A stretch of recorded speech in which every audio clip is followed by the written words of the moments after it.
Hey, good evening. We are now live.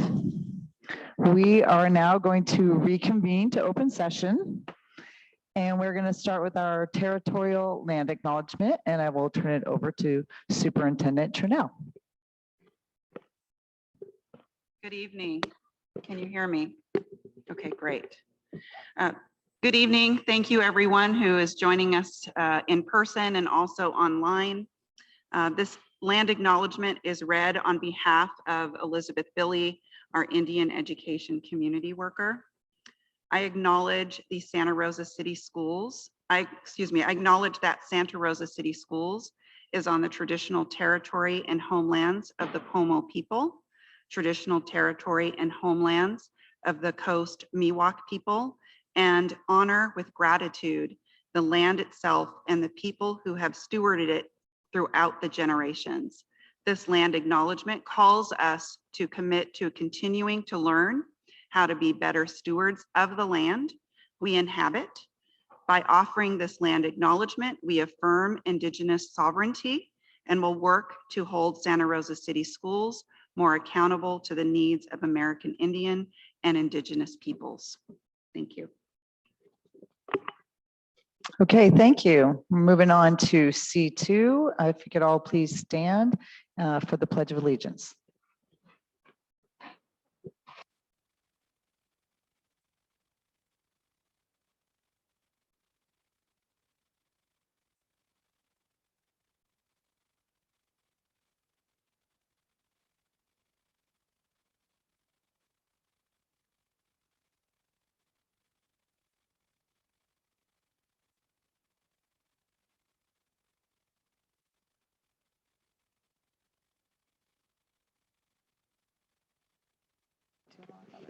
Okay. All right, now we are moving to C3, reports of actions taken in closed session. And the board voted 6-0 with one member absent to authorize the district superintendent or her designee to adopt resolution number 2021-2255 to notify one or more temporary certificated employees that they will be released at the end of the 2021-2022 school year. And that takes us to C4. And I don't believe we have any items, correct, considered in closed session for action in open session. Do we have any statements of abstention? No? Okay. Do we have any adjustments to the agenda? Director Flores. Yeah, can I move item E7? Can you hear me?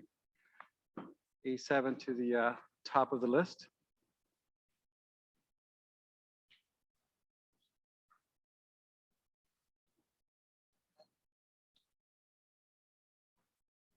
Actually, it's an E item, so I'd like to, yeah, just move to the top of the list. Of the E items? Right. To move E7 to start before E1? Correct. Okay. Actually, E2. Okay, so you want to, go ahead, Superintendent.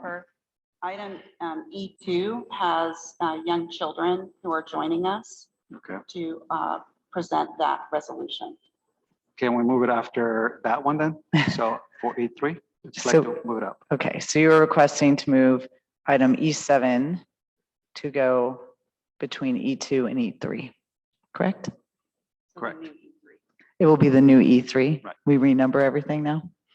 Okay. Great. All right. Okay. Any other adjustments to the agenda? All right. And that moves us to C7, special presentations for Student of the Month and Certificated and Classified Employees of the Month for Comstock Middle School, Pioneer High School, and Santa Rosa High School. And I will now turn that over to Superintendent Chanel. Director McCormick, would we like to ask the public if they'd like to comment on any of the consent items for adjustments to the agenda? Oh, yes, I'm so sorry. Okay, hold on C7. So at this time, so we will ask if the public would like to pull any of the consent items, F items, for public comment.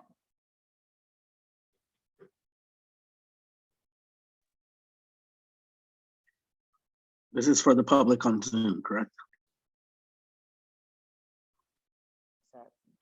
Are there any members of the public who are in person at Santa Rosa High School who would like to pull F items for comment? So now we're asking anyone who's attending the board via Zoom, if you would like to comment on an item that's in the F section of the agenda, now is the time to say that you would like to comment, and they will pull that item. The comment will come later in the meeting when we get to the consent items.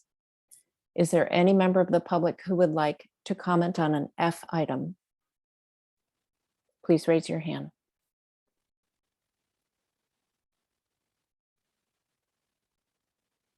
There are no hands raised. Okay, thank you. All right, now we're back to C7. Sorry about that, which is our special presentations. Thank you, Vice President.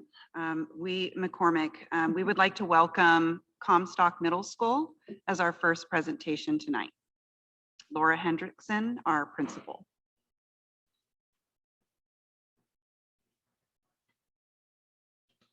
Hear me? Okay, here. Good evening, everyone. We're so happy to be here tonight and have these wonderful people representing Comstock Middle School and Santa Rosa City Schools. And so I'd like to first bring up our student of the month, Kaylee Arana Castillo. Come on up, Kaylee.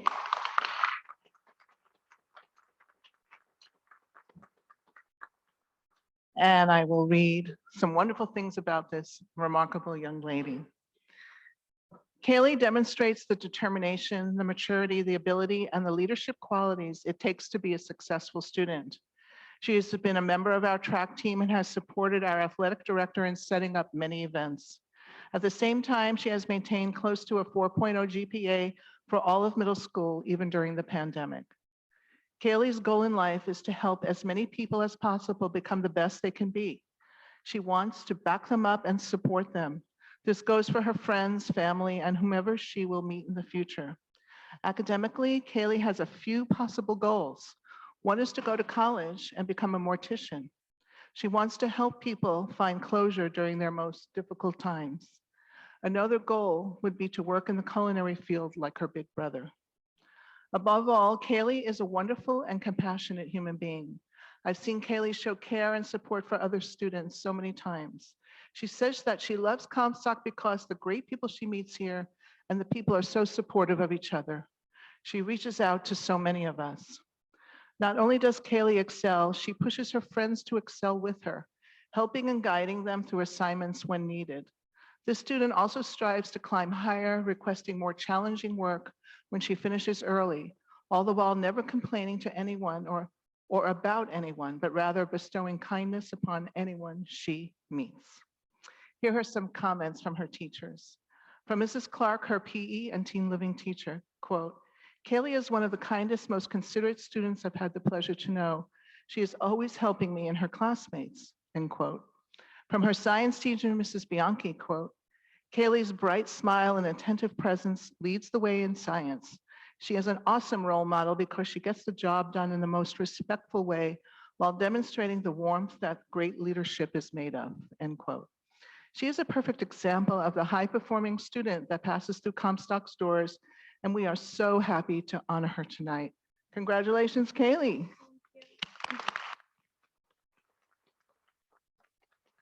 I gotta take the next person. Okay, so now I move on, right, to the certificate, et cetera. Okay, so I'm gonna move on to our certificated nominee is Mr. Steve Murphy, Social Studies teacher and department chair. Come on up, Steve.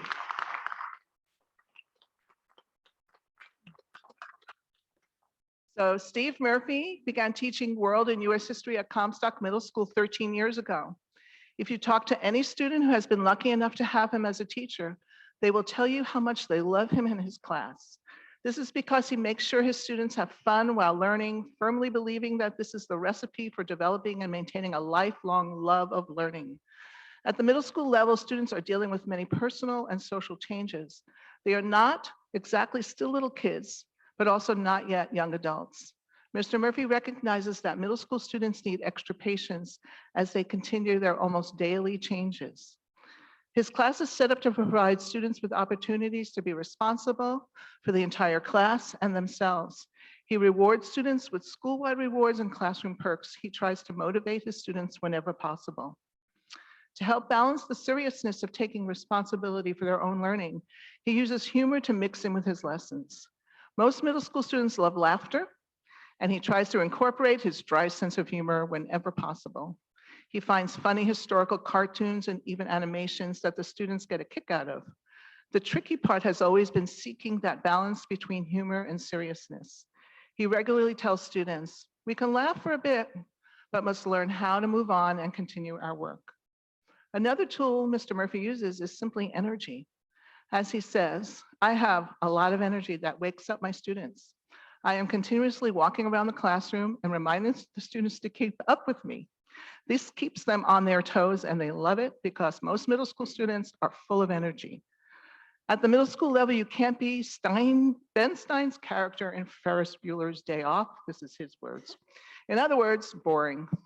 That's how you immediately lose their attention. Mr. Murphy is the Social Studies Department Chair. He works very well with his team and other departments on campus. He has taken the lead to integrate the Common Core State Literacy Standards into the curriculum in collaboration with the Science and English departments. Mr. Murphy integrates technology in his classroom whenever possible. Mr. Murphy is a top-notch educator, and we are lucky to have him. He is also a wonderful person and a member of the Comstock family.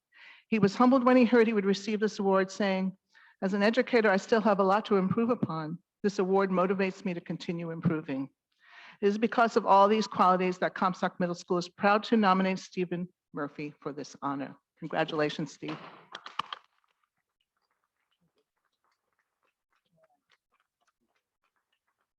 Hey. Oh, thank you. Thank you. Okay, wonderful. Beautiful. And last but certainly not least, our classified employee of the month, who I believe is on Zoom, Miss Brittany Doucette. So should I wait for her to come on or should I keep going? Keep going, okay. Brittany Doucette has been an amazing and dedicated SRCS employee for the past 20 years, with the past 8 years as a restorative resource specialist serving Comstock Middle School and Piner High School. Brittany is an important member of our intervention team. She has taught us the fundamentals of the restorative practice, working with classrooms and individuals to help them process and restore harm. She has helped teachers create supportive and caring classroom cultures through circles and by providing us and them with many great ideas. As a member of the Rooster Fellowship teams at the site and district level, which is a gathering of educators through the Sonoma County Office of Education, focusing on culture and student voice, Brittany has helped us create very interesting activities to address specific focuses. For example, this year as we returned to campus, the need to beautify and create pride in the school became clear.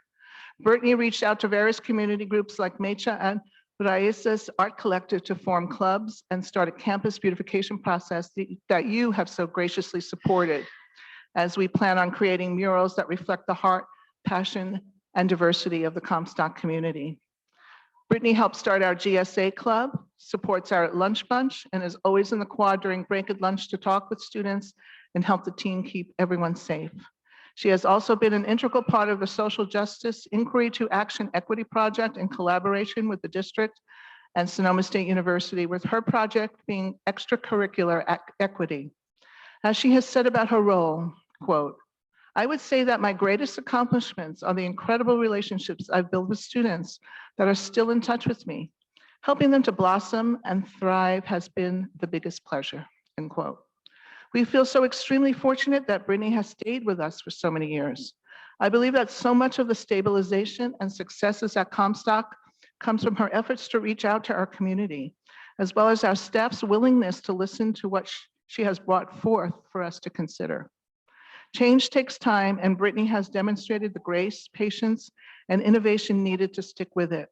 She has truly been a partner with us in building our school, and we are so very grateful to her for her dedication, passion, and creative ideas. We are so pleased to honor her tonight. Hey, Brittany. Thank you.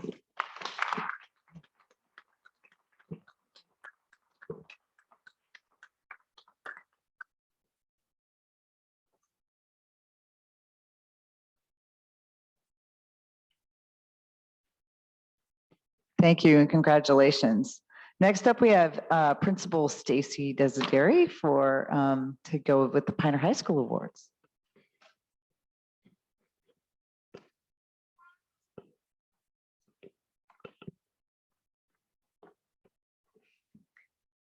Thank you, Superintendent Trinnell and the board. We'd like to begin by honoring our Pioneer High School Student of the Month, Tristan Lacefield.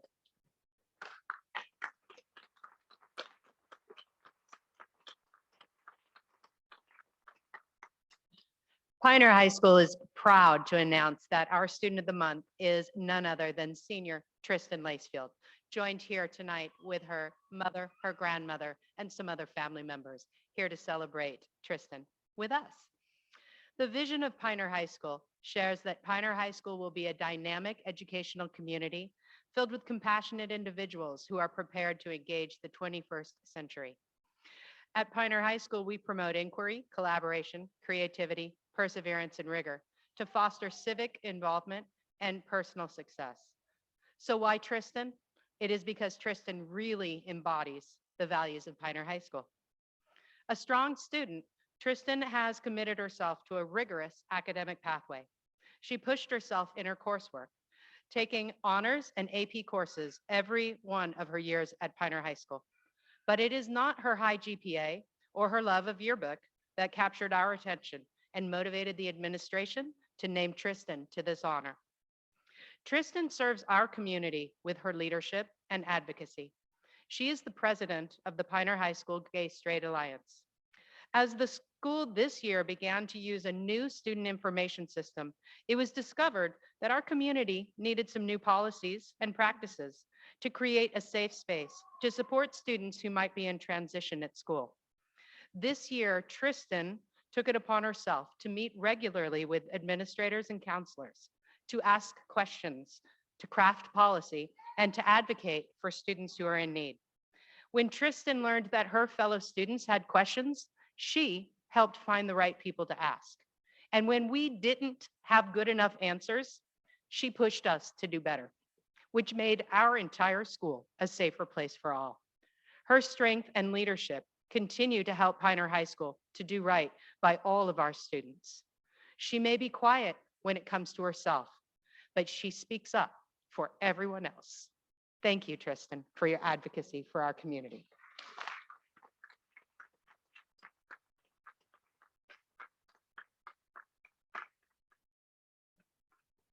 The second person I'd like to invite, also joined by her family, is our classified employee of the month, Yolanda Molina.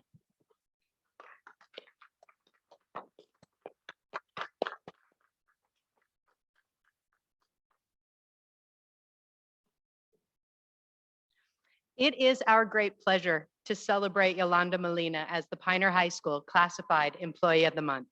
It can be difficult to select only one person when everyone works so hard and does so many great things. But this year especially, it is easy to see why we honor Yolanda as our health office technician. This last 2 years, each school has faced the challenge of COVID-19, and Yolanda has been positioned front and center in support of our students, our families, and our staff. With each new pivot that we faced over the last 2 years, she met the new policies and the practices with grace and a smile, and maybe a few extra squirts of sanitizer. She designed her office that made it feel a way both warm and inclusive, and safe for all of those involved. And when she had a need, she spoke up and was there not only for her own needs and for those of the staff, but for every student as well. When a family had a question, she met that question with confidence and with resources. Even if she didn't have the exact answer in that moment, she was able to find a way to leave every family feeling safe. This could have been a difficult time, but Yolanda met this work and led this work with care. She made a challenging time easier for everyone in our community. Her humor and her patience has been appreciated by all. Thank you, Yolanda, for everything you've done at Pioneer High School.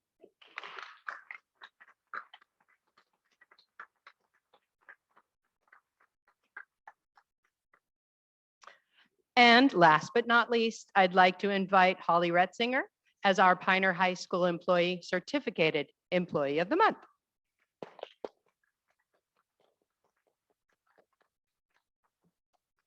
Pioneer High School has chosen to celebrate Holly Retzinger as our Certificated Employee of the Month. Ms. Retzinger has stepped up to many new adventures in the short 3 years that she has been at Pioneer. And in doing so, she has brought some incredible opportunities to her students. Ms. Retzinger teaches academic language development to our students who are learning English, but her work has given students not only a place to grow their language, but also their voice. In addition to reading, writing, listening, and speaking in class, Ms. Retzinger's class was invited this year to learn to share their own stories through podcasting. Our students are featured in the KQED Youth Takeover of the News this week, April 25th through 29th.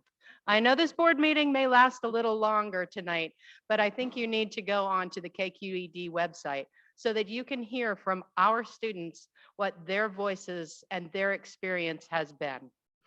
They were part of the takeover of the news, and it's been exciting. But that's not all. In addition to pushing her students to find their voice, Ms. Retzinger is helping our students honor the many assets they themselves bring to their own community. She is one of the teachers working with our district, the Acosta Educational Partnership, and Crush to implement our new Ethnic Studies English course.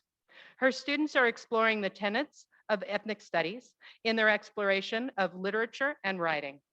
She strives to build a safe space for students to consider how the literature they explore recognizes the wealth in their own background and their communities. She has plans to work with colleagues this spring as we grow and develop more sections and more opportunities for our students to take these courses. Thank you, Holly, for your creation of caring and safe spaces and your leadership with our students.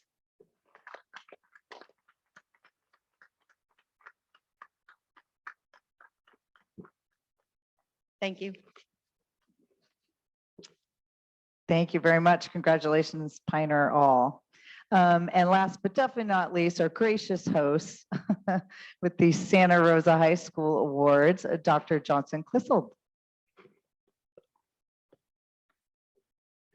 Good evening, Vice President McCormick, Santa Rosa City Schools Board members, Superintendent Trinnell, and cabinet members. Thank you for allowing Santa Rosa High School some time to recognize 3 well-deserved individuals. I'd like to call up our Student of the Month, Nanu Barboza.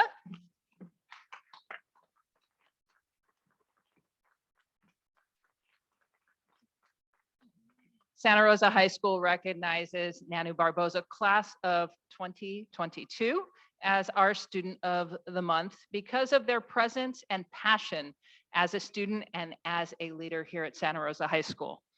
When Nanu first came to Santa Rosa High School, they were shy and quiet. As a senior, they've become a glowing beacon of school spirit for other Santa Rosa High School students. They serve on the ASB student government class. And I guess I can let the secret out. This is Pandy, our mascot. And if you have not seen Pandy do Pandy's thing, you have got to check out YouTube. Little known to probably not very many people, Pandy has quite the following, and Pandy, Nanu, always stops to show everybody the moves and gets them dancing. So that brings our school spirit very much alive. I got to get some dance moves from Pandy before you graduate. Nanu's teachers describe them as warm and vibrant, as a person that illuminates the room. They're astonishingly brave in putting their heart and spirit out in the world, exhibiting caring and tremendous vitality. Nanu spreads inclusive positivity and cares about those around them. Most recently, they were the first non-binary student to win Mr. Panther, or now as we are calling it, and hopefully forever forward, Mix Panther. So Nanu has been quite the trailblazer. I look forward to a time when that's not trailblazing, but it is right now. So thank you for your trailblazing. Nanu wanted to be a dancer since they were young and still is dancing. Nanu's not letting that dream go and will be transforming that dream into the realistic goal of pursuing a solid plan for opening a dance studio, teaching dance in the future. In order to pursue that passion, Nanu plans to attain a degree in business and eventually move on to New York, to the new school in New York. While at Santa Rosa High, Nanu has shown care and leadership skills. This is a very well-deserved recognition, Nanu, and I have to say that you inspire not only the school, but me, and thank you for all that you've been doing. Once a Pandy, always a Pandy. Thank you.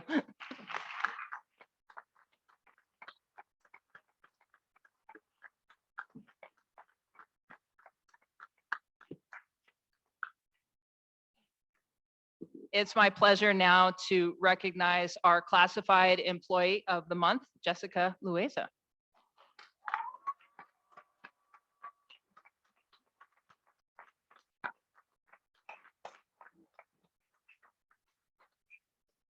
That's what it sounds like in Jessica's office during lunch, by the way.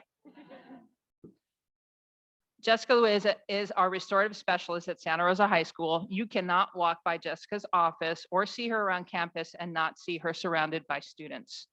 One student said of her, "She is one of the reasons I am at and feel comfortable at school. She cares about me and I want to make her proud." This sentiment is likely true of many of the students she works to help connect to our campus. Jessica brings a wealth of life experience in our district, and credentials to Santa Rosa High School, including an AA in Justice and Social Behavioral Science, a bachelor's degree in Criminal Justice with a minor in Sociology. Currently, she is attending the University of San Francisco, pursuing a master's in Counseling and Psychology, focusing on marriage and family therapy. Jessica is one of the most critical hubs of student intervention at Santa Rosa High School. She facilitates interventions that help repair and prevent harm on our campus by building a sense of belonging, safety, and social responsibility for all. She's a beacon of guiding principles of restorative practice by helping to foster a culture of respect, responsibility, and accountability. Attributes that allow our campus to become a more nurturing and trusting community for our students, families, staff, and teachers to develop a safe and positive relationship with the school and with one another.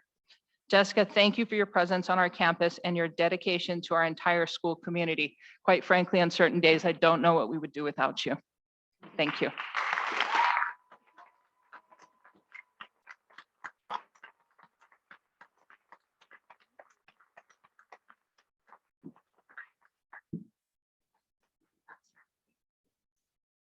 It's also my pleasure to recognize our certificate employee of the month, Rajita Parikh.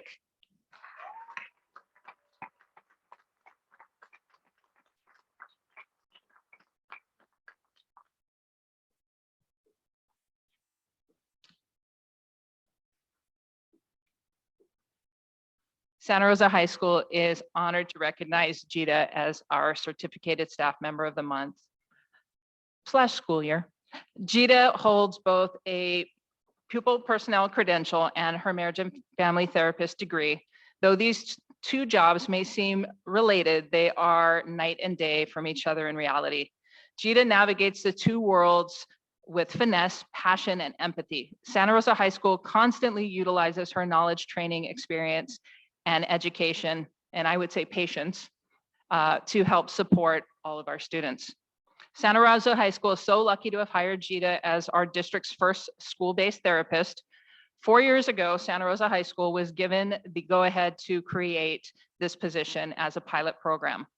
Within the SBT role, Csba delivers social emotional learning through school-wide presentations and classroom presentations on topics like tools for anxiety, social media pressure, and defining mental health. Csba also oversees the Santa Rosa High School Peer Counseling Program, one of the only in Santa Rosa City schools. Csba meets with her peer counselors to train, debrief, and discuss student outreach. Csba's also been the faculty advisor for the Santa Rosa High School Peanut Butter and Jelly Club, a safe space for students to come together and lunch once a week to make a sandwich, make a friend. With the loss of the Sonoma County CAPE program 3 years ago, Csba became almost indispensable. Her role in evaluating student safety for possible hospitalization and collaboration with outside resources has been critical in supporting our students who need it most. Csba also leads our return to school meetings for students that have needed to be hospitalized due to mental health needs. She also is a critical hub in communicating with teachers and students to help support them so that they can be successful upon returning to school.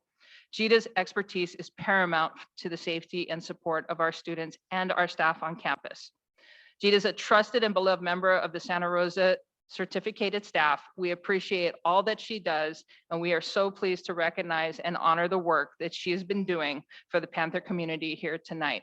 Congratulations, and thank you so much, Csba, for everything that you do.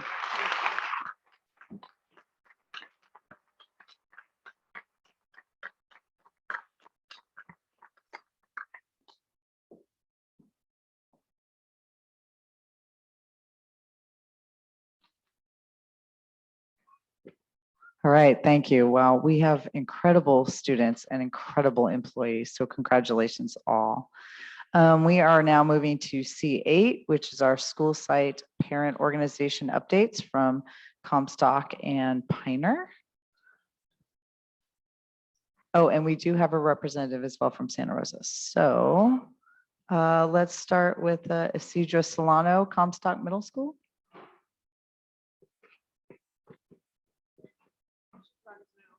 She on Zoom? Okay.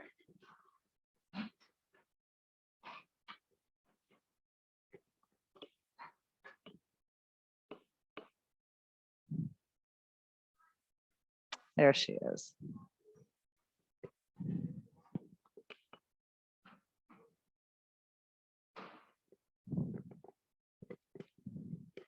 Isidra, I think you're on mute. There we go. I don't see myself. I'm right here.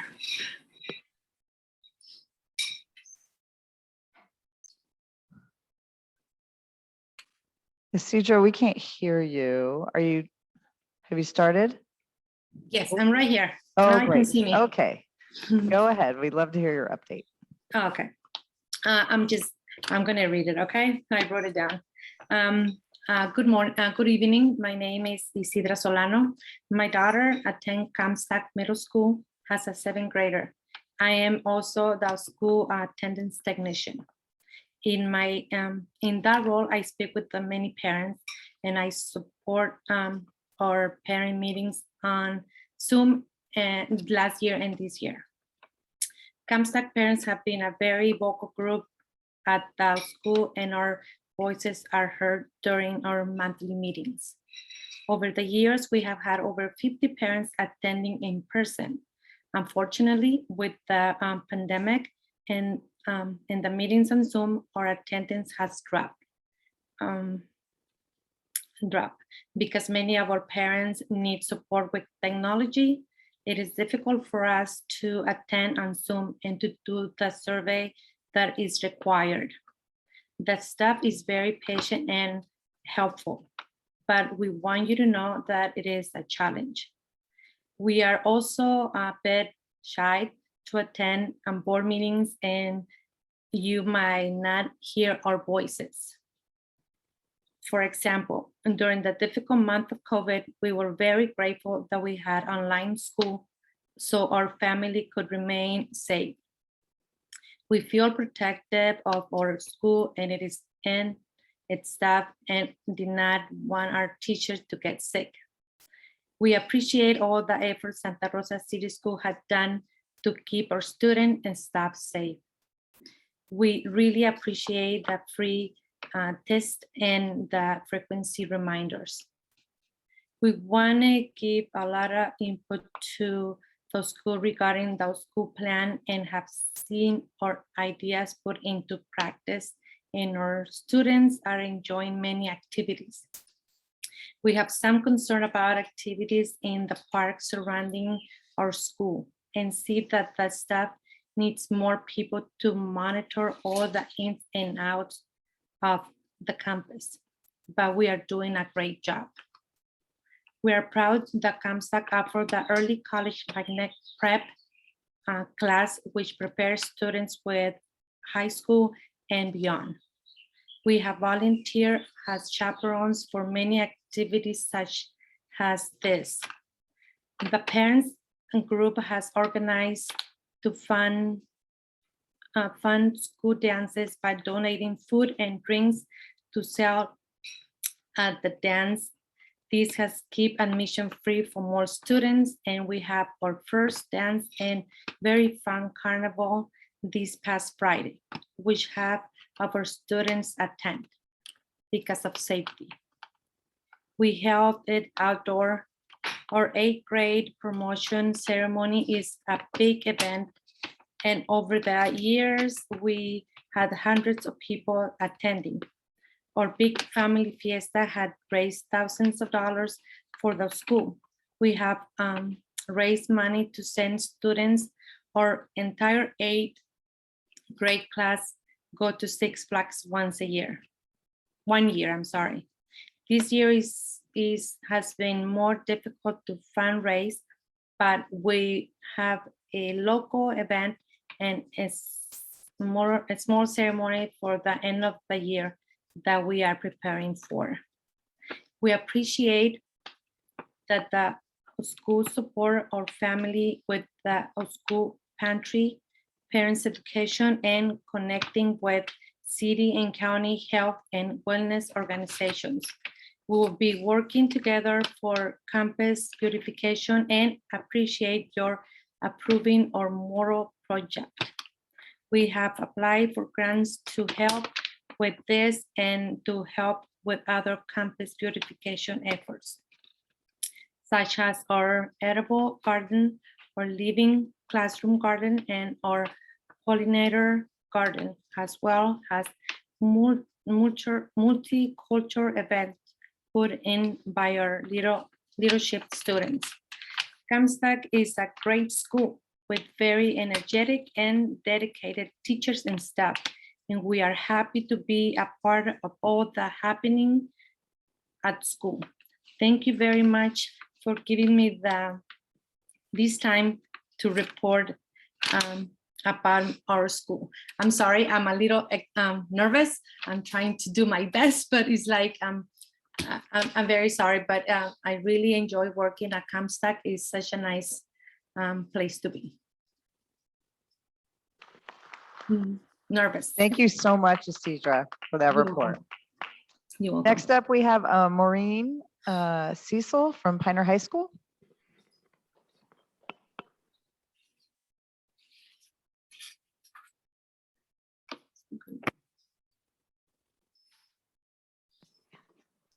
Okay, can you hear me now? I feel like I'm on Zoom. Am I on mute? Okay, sorry. Good evening, board and community. It's really nice to see people in person. And I am here to talk a little bit about the Pioneer PTSA. And as Csba had mentioned, fundraising was really challenging this year. But I am happy to say that we have a Pioneer PTSA, and this year we are growing, which is really exciting. We had some faltering going on, but things are looking up. And I just wanted to share a few things with you all tonight, and I'll try to keep it short and sweet. Basically, despite everything that's been going on, the pandemic and life being very not what we had hoped it would be, we have been able to come together and get some things done. So our membership is growing, and the exciting part is we have students joining the PTSA, which is very exciting, and coming to meetings and telling us what they want and what they need. And what they asked us about was mental health awareness and how could we provide more services, get more info to students, and also not just like when you're in a crisis, but how to maintain your mental health over time and not just when it becomes, like I said, a crisis. We've also had more parents coming to our meetings and joining, which has also been exciting. And we would like to encourage, empower our communities to come together and really learn who we are. Who are all these people that we haven't met? Who's this group that my student or my child is suddenly hanging out with, and putting some names to faces. And then the other things I wanted to share were some things that we did this year. We sponsored Poetry Out Loud competition at Piner, which was very exciting. We had a first, second, third prize and a runner-up, and we were able to sponsor that with a little monetary incentive. Then we also had a fundraiser at Chipotle, which was successful and is going to help us do the next two things, which are we grant scholarships to deserving seniors. And we have two that we've been doing for a while and are very happy that we can again put out there this year the PTSA scholarship, and we also do a personal achievement award, which isn't about academics, but it's more about what you do for your community. So it's a great message of building community and staying active in your community. And those will be going out in May. And then last but not least, we just voted in our new board. So we're going to continue on. And last year, right before I came on, there was some major uncertainty about whether we were going to continue or not. So it's exciting to have new members coming on. And we are looking forward to building more community at Piner, maybe hosting some fun outdoor events and getting people together. So thank you for your time and have a lovely evening. Thank you so much, Maureen. And then I believe we have a representative from San Rosa High School. Please introduce yourselves and thank you for giving us your report. Thank you very much for having me here. My name is Jeannie Kim, and I'm actually not representing the parent teacher student organization as is usual, but I'm here representing a parent organization, and that is Project Grad. So a little unusual, but when Kimberly, Dr. Clissold asked me to do this, I was more than happy to oblige, particularly because I'm graduating this year. So my son is graduating from high school, and this will be my last year working in the schools. And I've been working for 16 years at San Rosa City Schools, and I can't tell you how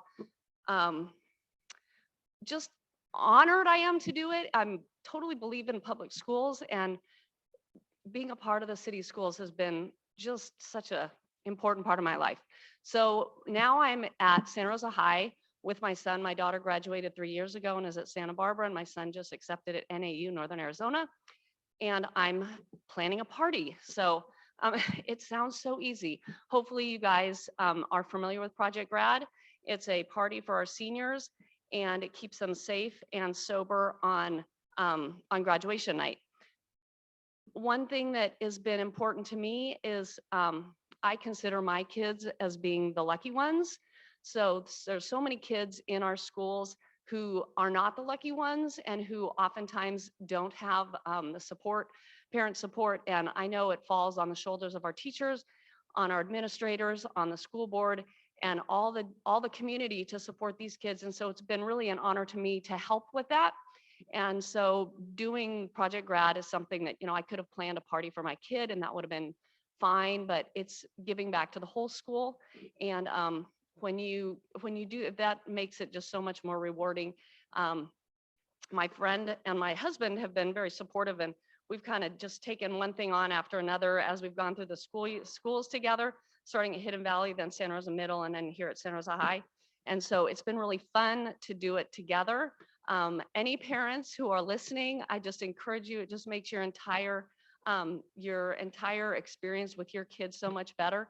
Listening to Pioneer High, I know it's super hard for people to get involved, parents, and we continue to battle that, but it makes us so much more rewarding. And me and my friend tell the story of when we first did Project Grad, and we really had no idea what we're doing, but the kids are leaving and it's 4 a.m. and they're all tired, and we're saying, oh, hope you had a good time. And this one kid turned around and said, that was the best night of my life.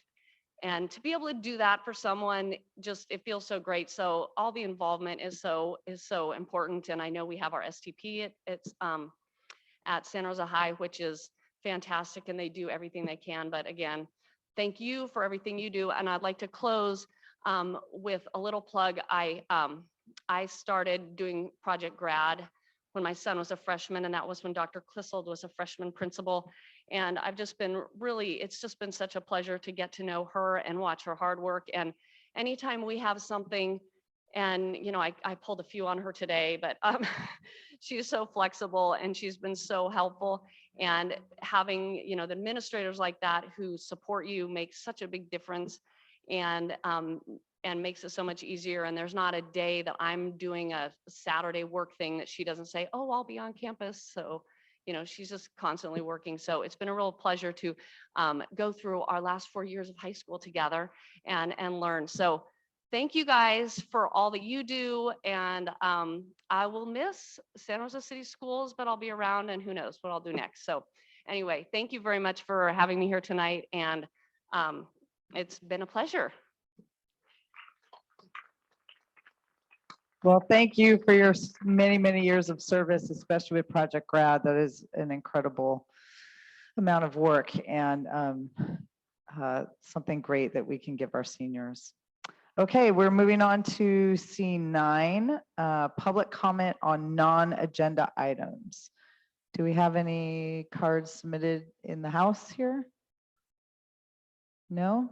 Okay, so let's go to Zoom and see if we have any public comments. So we're going to keep those to 2 minutes tonight. So any public comments on non-agenda items? Thank you, Vice President McCormick. So if there are members attending on Zoom who would like to make a public comment on a non-agenda item, please raise your hand. And our first comment is Meryl Blomseth.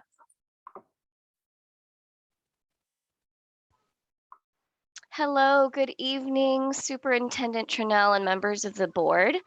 After 10 years of teaching in high poverty schools, I'm left wondering, how can we change the current systems to benefit our most vulnerable populations? Why is the government recommendation for childcare of school-aged kids 1 adult to 14 children, but in schools it's 1 to 34? Is the classroom structure set up in a way to be culturally sustaining and humanizing for marginalized students? There is much to unpack here, but I'm here to implore you to redesign the classrooms of our high poverty schools. In these schools, teachers are faced with a moral dilemma between meeting the students where they are, keeping the work rigorous while dealing with trauma and big social emotional needs. I face this dilemma with the belief that if I focused on what I control, then the class would be more successful. I have spent years working myself to the bone to become the best teacher, going through the Make the Way lesson study, working closely with the AEP team to implement crush pedagogy. I have sat on leadership teams, attended STEAM conferences, and spent countless hours getting my master's in literacy and reading while teaching full time and raising 2 small children of my own.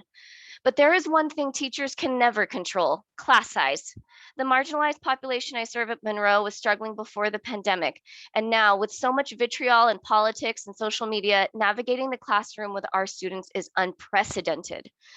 I need more time with each individual student to help educate the whole child, but it's impossible because I have so many.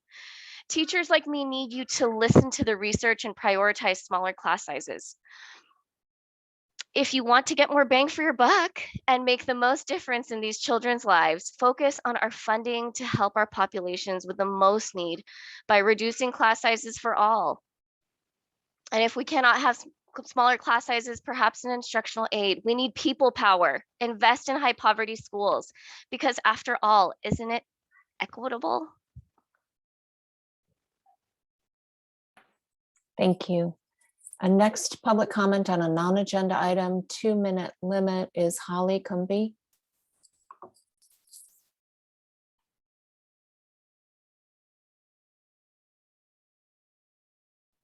Holly, are you there? Yes, I'm here. Good evening. I just wanted to give my what Meryl just said was just so powerful and kind of along the lines of what I'm here to speak on tonight. I'm actually my name's Holly Cumby. I'm a first grade teacher at Brook Hill School. And I'm calling in to revisit the issue of elementary site TOSAs that I mentioned the last time I spoke. When we discovered that the TOSA job was being reconfigured so that they will be spread out across 2 sites instead of just one, we were shocked and saddened by this news. Not only is this person in the position a beloved teacher at our school who has dedicated many years of service at Brook Hill, they're a highly qualified educator who provides critical intervention services to students, among many other vital jobs our site needs, such as tracking data and organizing services for students. Therefore, I really feel the need to bring again this matter to the board's attention, that this decision greatly impacts our vulnerable students and our staff.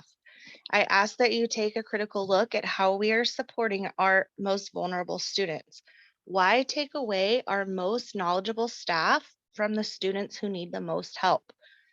Additionally, our site budget cannot support a full-time intervention teacher that we have been accustomed to, but we may get a part-time teacher next year. We need more reading and math support, not less. Additionally, I worry that we would not be able to find a qualified teacher to fill the position if it were not a full-time job. So this year has been really tough, and I've seen my students struggle in so many ways that I've never seen in over 10 years in education. Ms. Cumby, I apologize for muting you, but the 2-minute time limit is up. Thank you for your comment. Next is Veronica Jordan.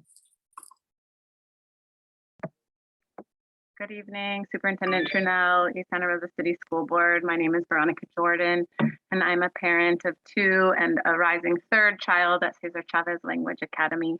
I just wanted to take the opportunity tonight during this meeting to let those who don't already know that we at CCLA unfortunately are losing our principal, Principal Gage, and we have already lost an assistant principal. And we as a community of parents and teachers are really just advocating for those of you who have contacts to really consider who you might recruit to help us in our leadership as we're merging 2 really important schools. We're in need of excellent leadership, hopefully bilingual, hopefully bicultural.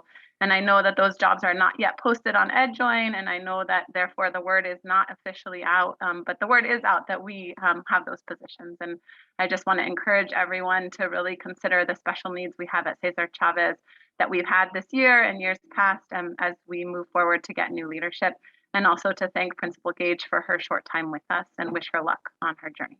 Thanks. Thank you. Next public comment on a non-agenda item is Deanna Oliveras. Hi, Board and Superintendent Trunell. What I wanted to say, I have reiterated a few months already, but I would like to see the school resource officers back on campus month after month. We have these reports from PTAs and PTOs, just as you heard the woman from Comstock spoke.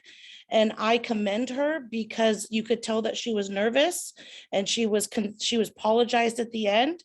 And I think it takes a brave person that knows 2 languages that is not necessarily, comfortable in a second language to be somewhere, whether it's Zoom or in person, and conduct a report. So I applaud her.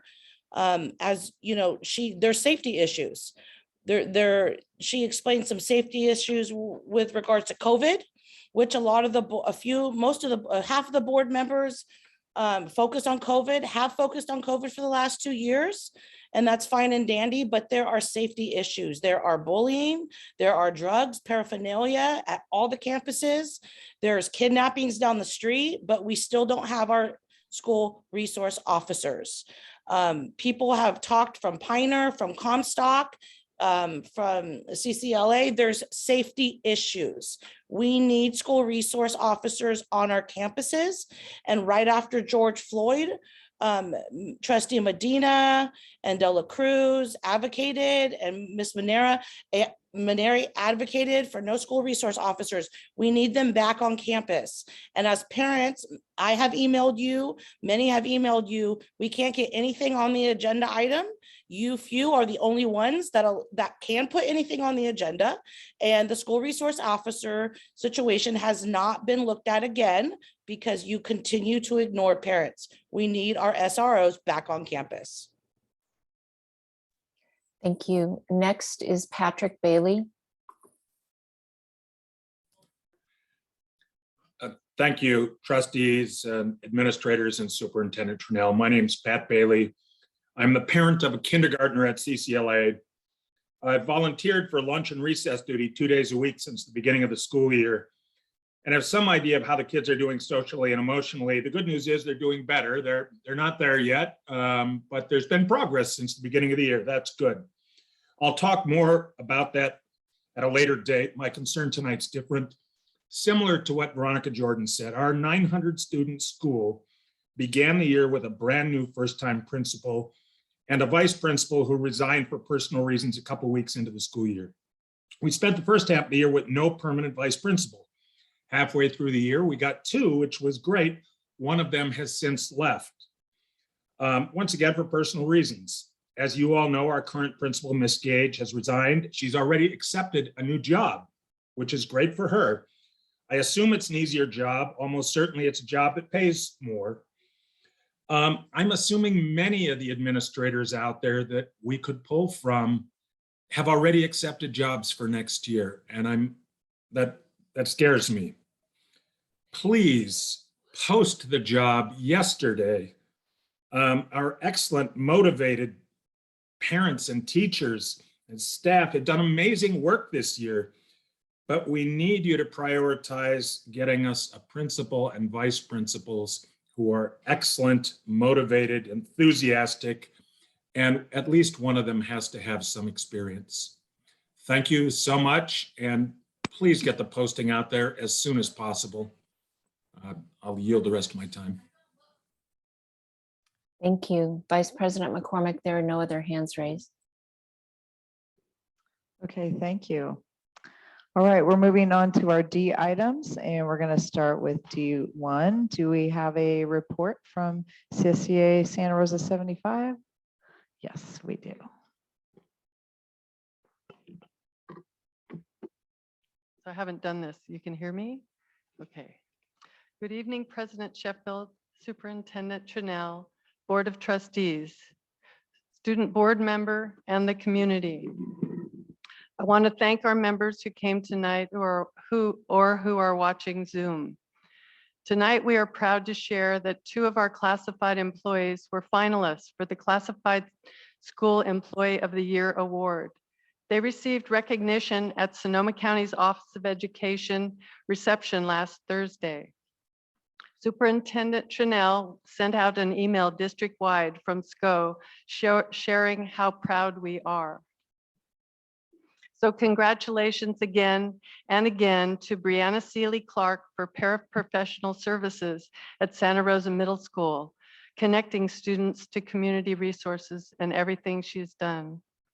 And to Tammy Alfonso for clerical and administrative services as a human resource substitute technician at the district office and past CSEA president that I'm learning from. CSEA members want to extend our appreciation and sincere gratitude to Bree and Tammy's courage and positivity that they share with us. May we all strive to receive such an honor. At the last meeting, I invited the board members to visit with me at their schools to meet our classified employees. the ones who are parents to our students and those who are still serving our schools after their children graduated. What we call the trickle-down benefits of to our students. Director Lori Fong, trustee Area 7, jumped on board, and we visited CCLA at noon last week. I hope she shares her visit in board member report D5. The history: in 1998, the board established school site liaison assignment so that all district schools would be visited on a regular basis by at least one board member. Now that we are back in school, I hope the directors make an effort to visit their liaison schools again, to meet the employees, listen to their concerns. This week, there are 182 classified openings. Where are these classified openings? What job titles do they hold? What salary schedule do they have? Are they at school sites? If they're at school sites, perhaps we need some signs out front when the parents come to pick up the kids that say, "Come in, we have jobs available." With the price of gas going up, parents may want to work at the schools their children are attending. We need to reach out to the site councils, the families, the students. Pass the word. I welcome ideas from the community. I am listening. We care. We're here. We're essential. Thank you.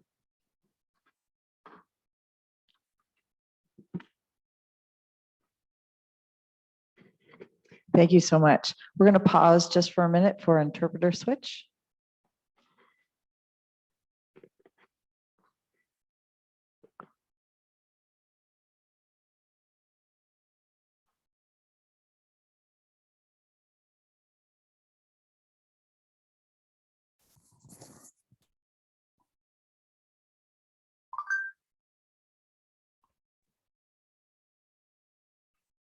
Okay, Marie has unmuted, and I think Maribel is muted, so I think we're okay. I'm okay. Maribel, go ahead and mute. She's not in the Spanish channel. We are all set. Thank you. We're good. Thank you. Great. Okay, next up, we have our report, D2 from SRTA. Hi, good evening. Vice President McCormick, members of the board, Superintendent Trinnell, and everyone watching on Zoom and in the room.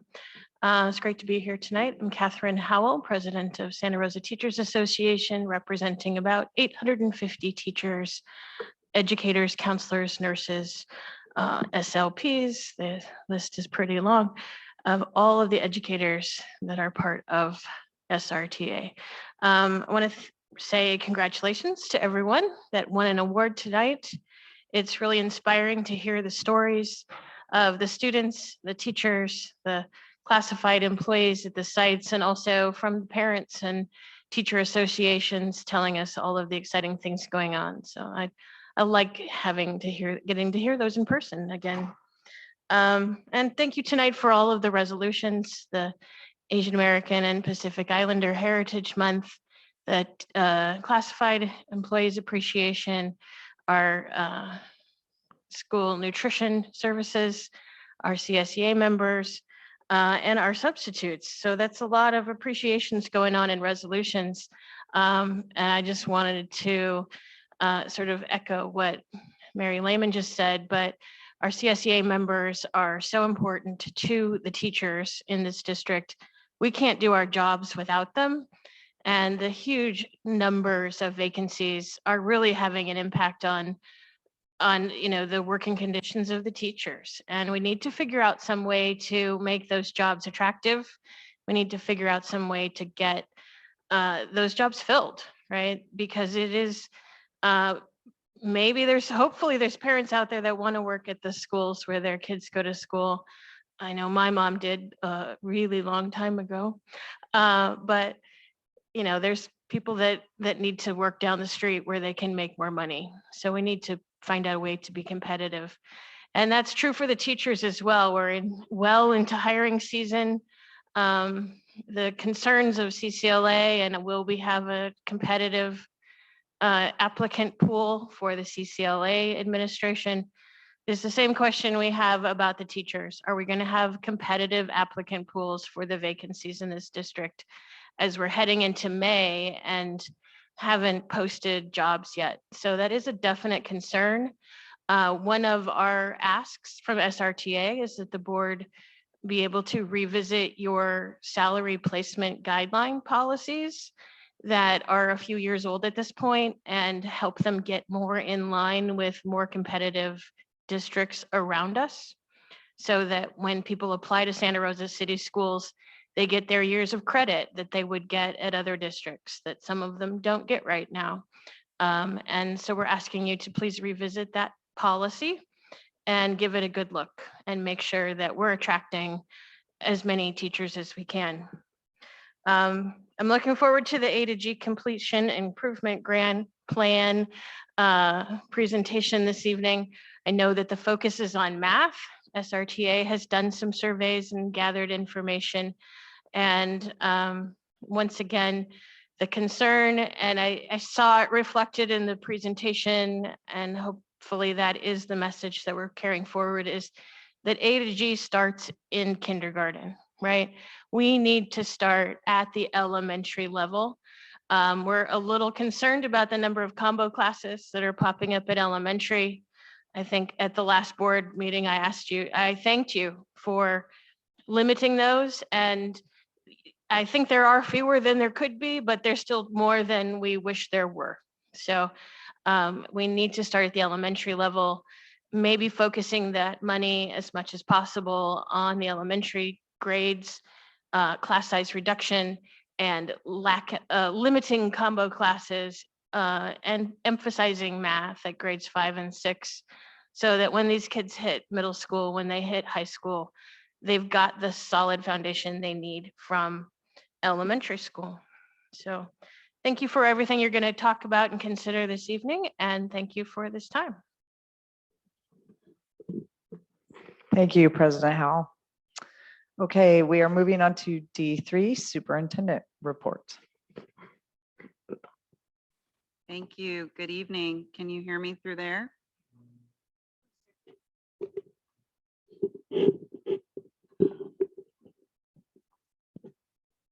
Okay, can you hear me better? Okay. I will be reading from some notes, so apologies for not looking out into the audience as I speak.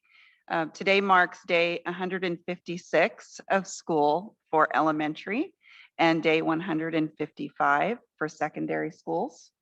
Today is Administrative Professionals Day. So just sending a word of thanks to all of the administrative professionals out there. Today is also Denim Day, and I am wearing jeans, and I know many other board members are, and some of you out there as well. And this is a way to honor those who are survivors or victims of sexual assault, as we continue to recognize April as Sexual Assault Awareness Month. Just a few other things that I would like to share. First, as was already articulated by Ms. Lehman, on April 21st, we had the opportunity to celebrate 2 of our own classified employees, both Tammy Afonso and Brianna Seeley Clark. We were so proud to be there, and we were a great cheering section, I believe, as we cheered them both on. So that was such an honor. I also want to just take a moment. We have lots of classified employees who help to set up these board meetings for us in person, as well as certificated staff. So I just want to take a moment to recognize the many staff, which includes school site staff and district staff, especially from technology services and custodial services, who have spent many hours, more than I probably let on at the beginning, because we're still figuring this out and perfecting it, who spent many hours to ensure that we are ready for these in-person meetings. Behind the scenes, they have measured out appropriate cord lengths and wires and plugs. If you only saw what was behind the scenes, and to ensure that technology is well connected and safe for us to navigate around technology, sound, and video. have been tested many times over. The setup for in-person participation with available PPE, our translation and interpretation services with the proper equipment, as well as online in Zoom, as well as just what you see on the stage, microphones, seating, etc., and the number of staff who are here in person now just to make sure that this meeting goes well is very much incredible. So I just want to thank all of those individuals for being a part of this process. I also want to note that for those who are in the audience, and if you've chosen to be with us virtually, for the board, myself, and many of our staff, we are trying to navigate and give all of you our attention in person as well as online. You may see us navigating our eyes out there in the audience as well as down at our devices as we are looking at our Zoom screen to be able to interact as much as we, I think, legally can with our online viewers. So just please understand that we're writing notes, so we're looking down. I know that people have had some concerns on where our attention is. Just know that we are trying to navigate all of this behind the scenes and communicating to be sure that this goes well for everyone. So thank you for your patience as we continue to work to support all of our attendees. I want to just remind folks about the 4 surveys that were outlined in the April newsletter. I won't go through them again, but we are seeking the feedback of our parents, our staff, and our community. So please do look there. And my last reminder is that there is no school on Friday, May 6th. And with that, I will hand it back to you, Vice President. Oh man, I have school on Friday, May 6th. All right, since our board president is not here tonight, we're going to skip over D4 and I'm going to ask for, do we have any board member reports this evening? We're going to start with Trustee Fong.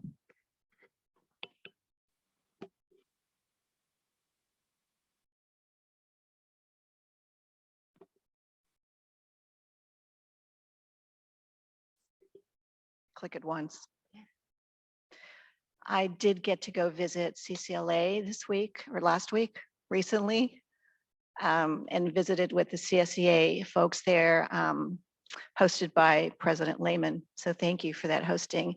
And really 201, the folks were so passionate about helping their students. They love their students, they care for their students, they know their students well. And it was so inspiring just to know, even though they had their own anxieties, they had their own worries, they had their own big job shoes to fill, they were doing their very, very best and always putting kids first. It was really, really heartfelt. And I just appreciated how hard they're working, how much they love their school. And really schools are built on the people who are there. And so that's what makes good education for our kiddos. Just everybody who's there with kids and behind the scenes to make it great for them. So that's it. Great visit. I'd love to go visit all the other schools too. So Mary, it's a date, right? Okay, Director Flores. Yeah, this last weekend I went to a community event. Actually, it was a bike rally in the West End neighborhood, and actually I was able to meet with a lot of parents that have students in our district. So it was pretty invigorating to see all those kids, getting awards for biking to school. They put me to shame. Some kids have ridden their bikes for like 500 miles already. So from home to like CCLA, or from there to Proctor Terrace, and it's just. It was just interesting to see that we are promoting, that healthy habit. I just wanted to say that. So I just want to give a shout out to the West End neighborhood. Okay, thank you. Any other board member reports this evening?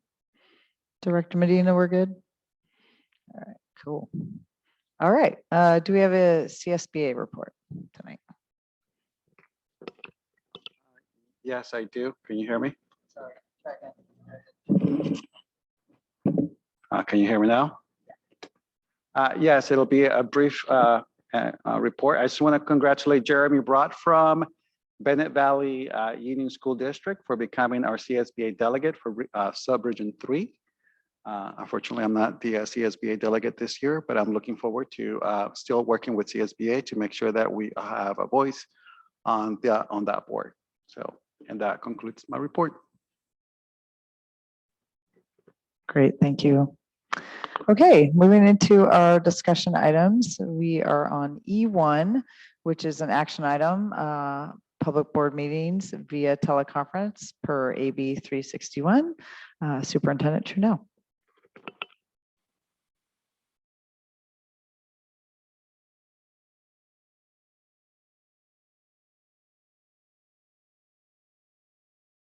Speak closer. Okay. Can you hear me now?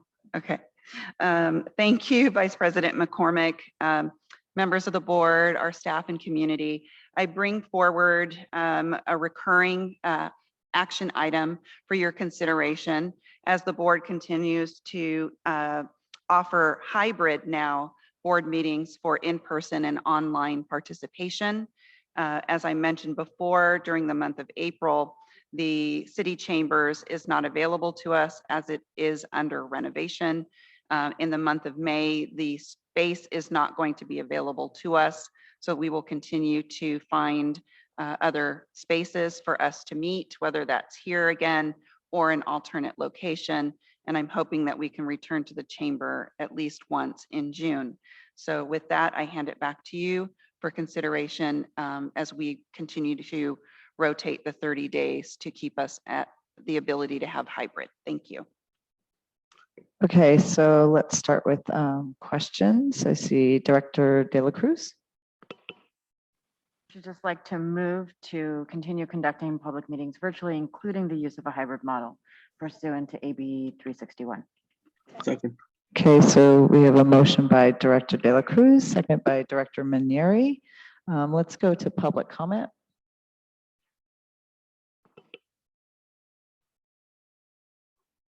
Is there any public comment in person?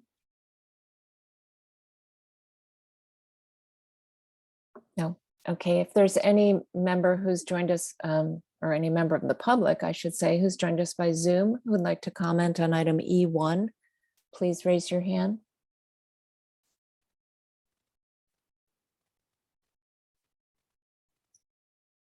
There are no hands raised. Okay, thank you. Any other questions or discussion? Okay, let's call for the vote. Director Beard. Director De La Cruz. Aye. Director Manieri. Aye. Director Fong. Aye. Director McCormick. Aye. Director Flores. Aye. Director Medina. Aye.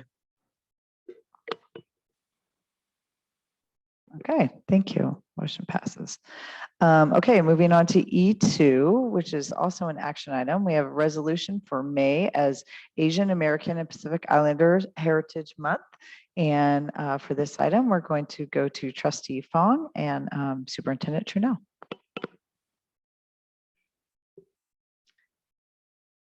Can we please move over to the panel? I think the last name, well, the first name's JoJo.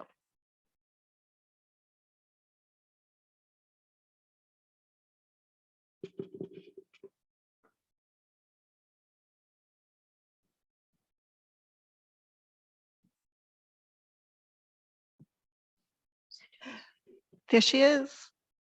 I'm proud to be Chinese because it's really fun. I Hey, especially Jojo, wait. Stop. Okay, wait for my cue. Can you hear me? Yes. Hang on.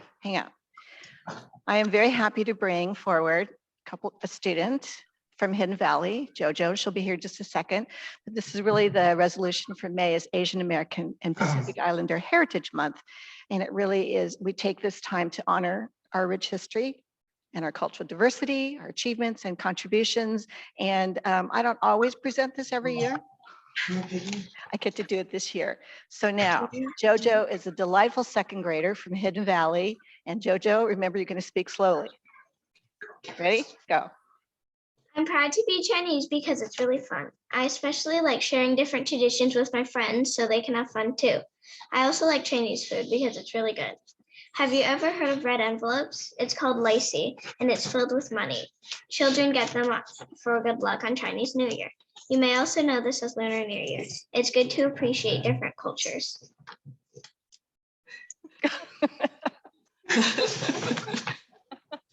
Good job, Jojo. Thank you so much. And thank you, Mr. Drake and Principal Cascarelli.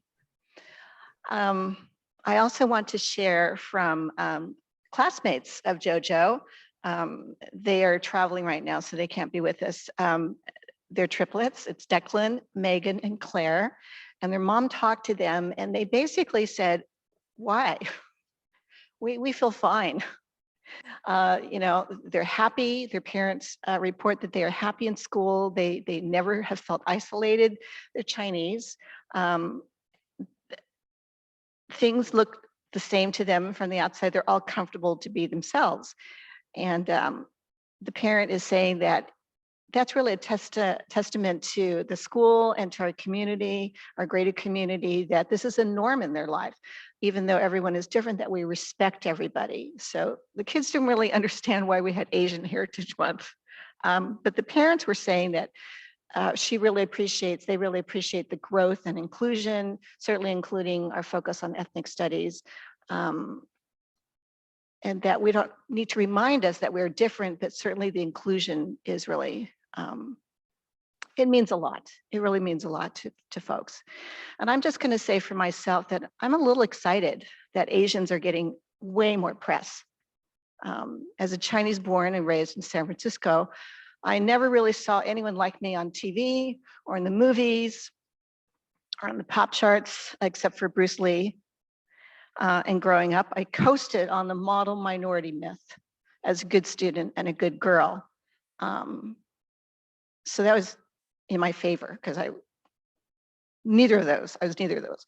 From Crazy Rich Asians to Shang-Chi and the 10 Rings, to the new movie out about multiverses, everything everywhere, to BTS, right? I'm a new fan, okay? To our state attorney general, Rob Bonta.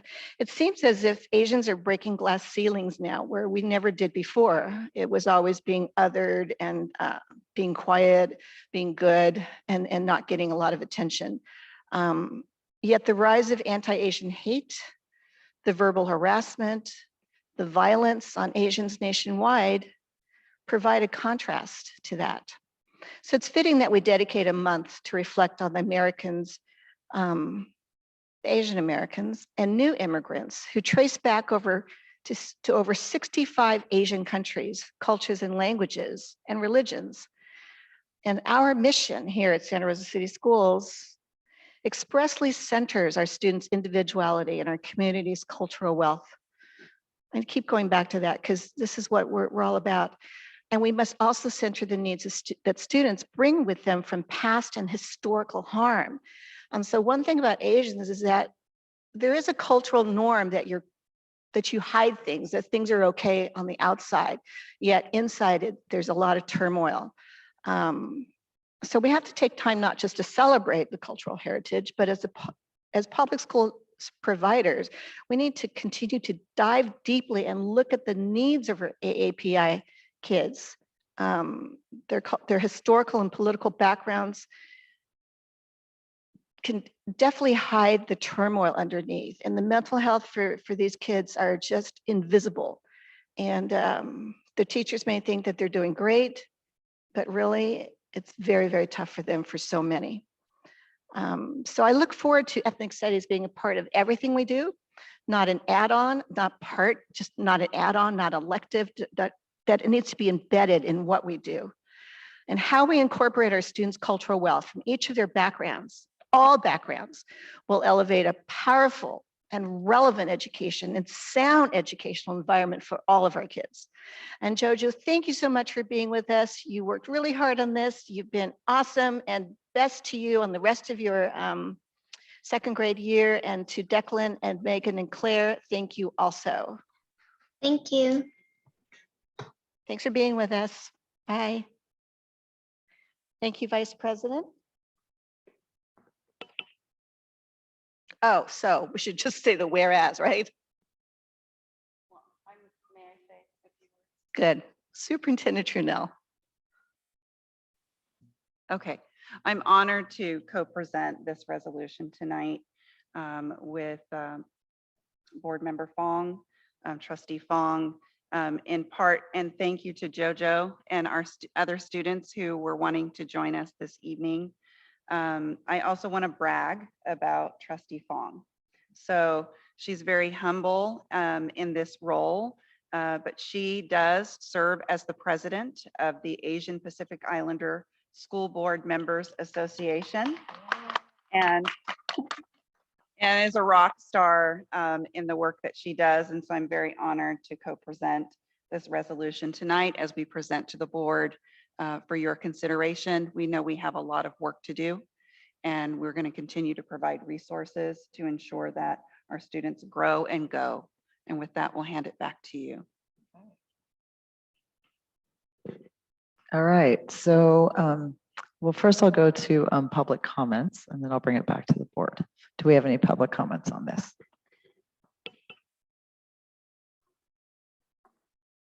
If there are any members of the public who are attending on Zoom who'd like to comment on this item, please raise your hand.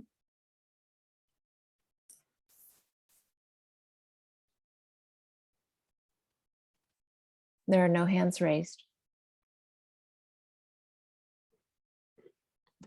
Okay, so before I entertain a motion, I just want to read the very last part of the resolution where it says, therefore be it resolved that the Santa Rosa City Schools District Board of Trustees proclaims the month of May 2022 as Asian American and Pacific Islander Heritage Month and encourages all district schools to observe this occasion with appropriate instructional activities. So with that, I'll entertain a I'd like to motion. make a motion to honor Asian Heritage Month. Second. Excellent. Do I have a second? Second. I'll give that one to Medina. So we have a motion by Director Fong and a second by Director Medina. Call for the vote, please. Director Beard. Director Fong. Director Medina. Aye. Director Manieri. Aye. Director De La Cruz. Director McCormick. Aye. Director Flores. Aye. Great. Thank you so much.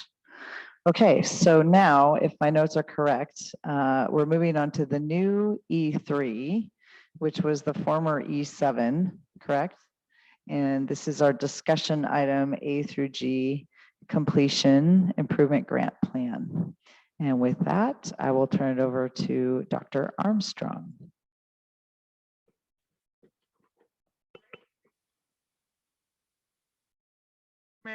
Trustees, Superintendent Trunell, and all of our partners, I am excited to bring forward part 2 of our A through G discussion. Please give me a moment while I share the screen. You didn't hear me? Okay, yes, just a moment while I share the screen.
Doing okay over there?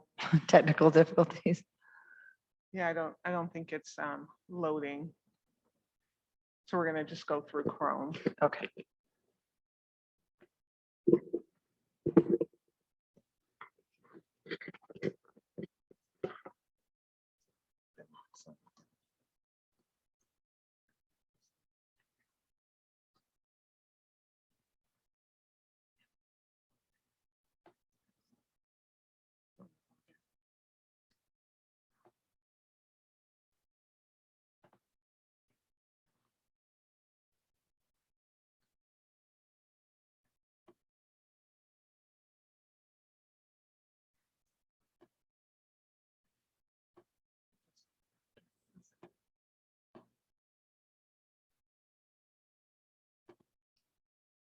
Well, I mean, if Trinell, if Superintendent Trinell, if you're able to share in advance, I can speak from that. Yes.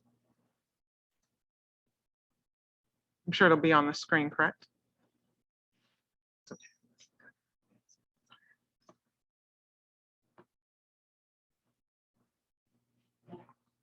Perfect, thank you. Where am I able to see?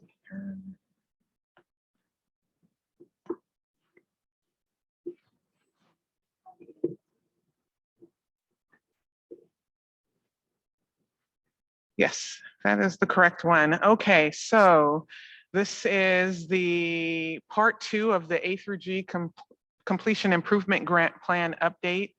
Just a reminder that this is a follow-up from the March 16th discussion where the board requested some more detailed information about some of the strategies that were in place at some school sites, also with some data. So really the presentation has 4 parts, just the setting in context, looking at the perspective from KA through 8th, and then high school 9 through 12, and then next steps. So of course, our guideposts, our mission and vision, we believe that the instructional program at Santa Rosa City Schools offers all of the things that our students need to be successful, while also engaging in the continuous cycle of improvement to make sure that our vision is realized. So just context and just going back over some reminders and some things about A through G.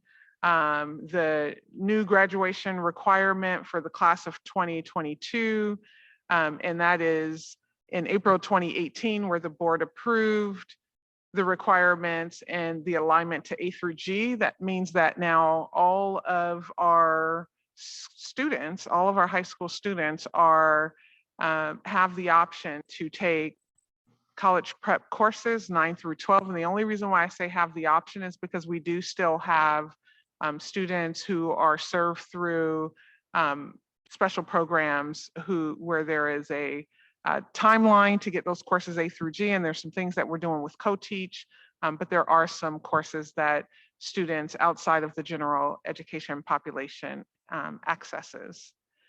Also that 3rd year math, second language, and then in spring 2018, 77% of the current core classes in our high school already met A through G, and now we are at 100%.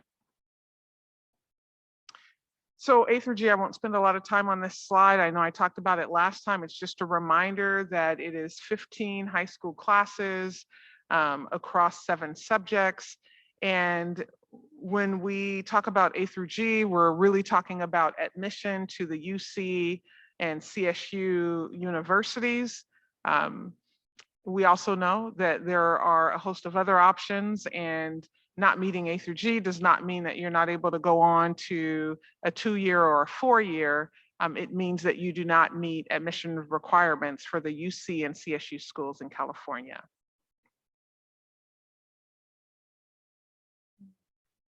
And just as the graph, just to show again what that looks like with the A through G going across in the units. Thank you.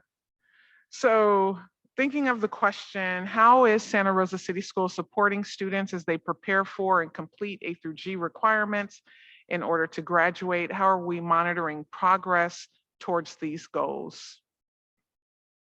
So there are several things that we have that monitors progress. And here, some of the indicators are listed. Attendance, we know that is a huge one, right? Students must attend to be able to access the instructional program. We also have a variety of things like the Summer School K-6 Academy, diagnostic and formative assessments, therapeutic referrals, and so on and so forth.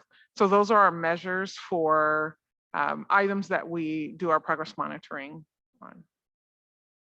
So let's look at K-8, the roots, planting the seed. I think we would all be in agreement that the A through G starts way before high school. I will say though that this grant must be used 9-12. I think I mentioned that before, but we know that the work that needs to be done to make sure that all of our students are graduating prepared for admission into CSU and UC schools is a priority.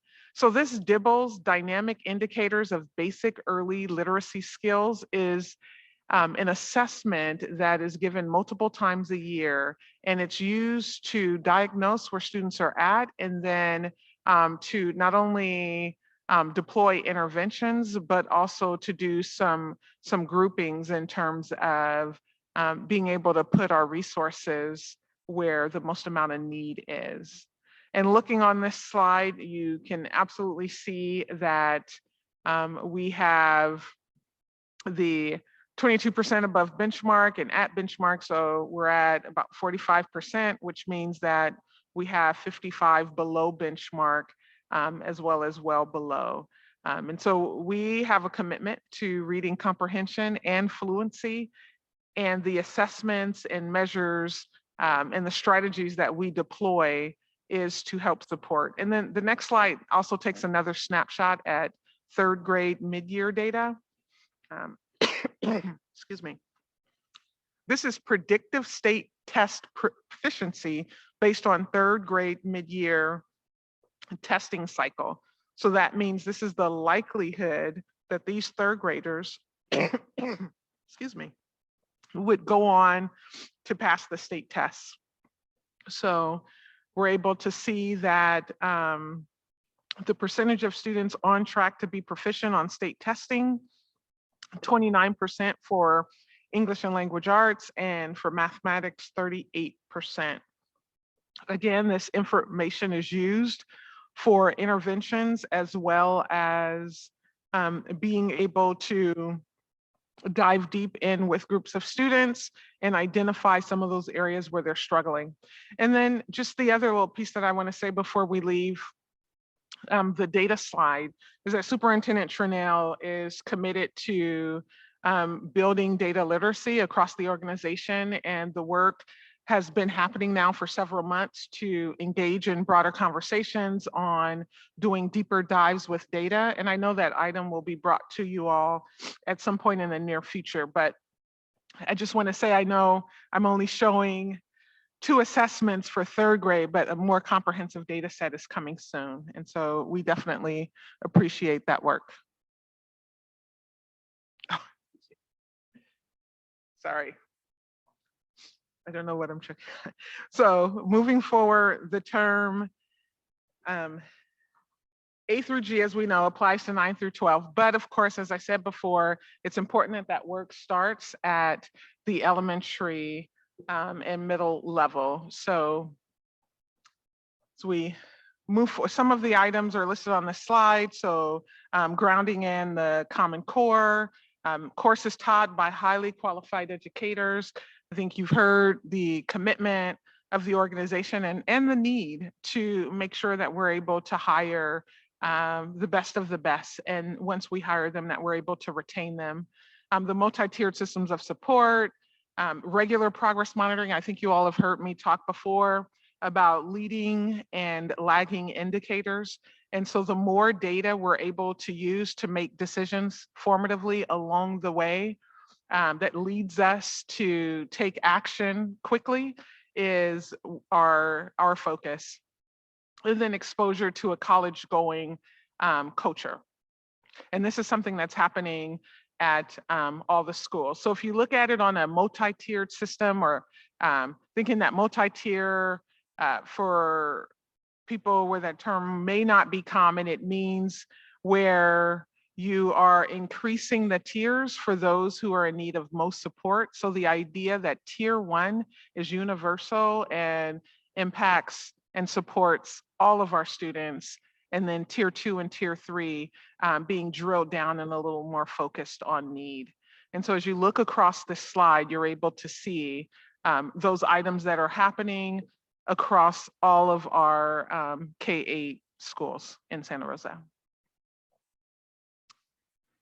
And then unique offerings. And when I say unique offerings, these are some things that are happening at some sites, but not all of the sites. So it was not on the tiered table. We're excited about PK and the work that has started this year under the direction of our multilingual director, Ms. Llamas. And that's exciting to hear that we have had over 40 parents participating in that with a goal to grow that. We have art docent in some of our schools. You see a host of them. I won't read them all to you, but you're able to see, and it's actually 2 slides of that. So if we go to the next slide, we can also see some items happening, the early college magnet prep program, just to name some of them, the mural project that's happening.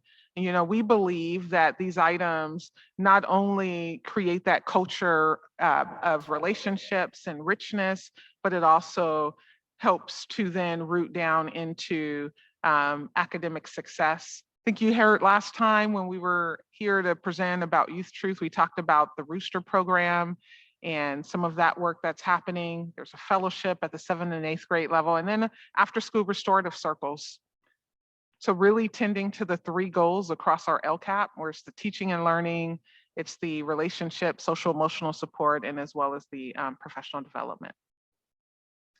So then getting into 9-12, the branches, right? This is where we're expanding from the roots and the trunk. And I'm going to start off with some data. So what this slide shows is the class of 2024. So this year's sophomores as freshmen last year. So their first semester of high school. This shows the number of students that were on track measured by passing English and mathematics. So Math 1 and English 9. Those would be those 2 freshman indicators that would determine if a student was on track because of the 4-year or the course offering for freshmen.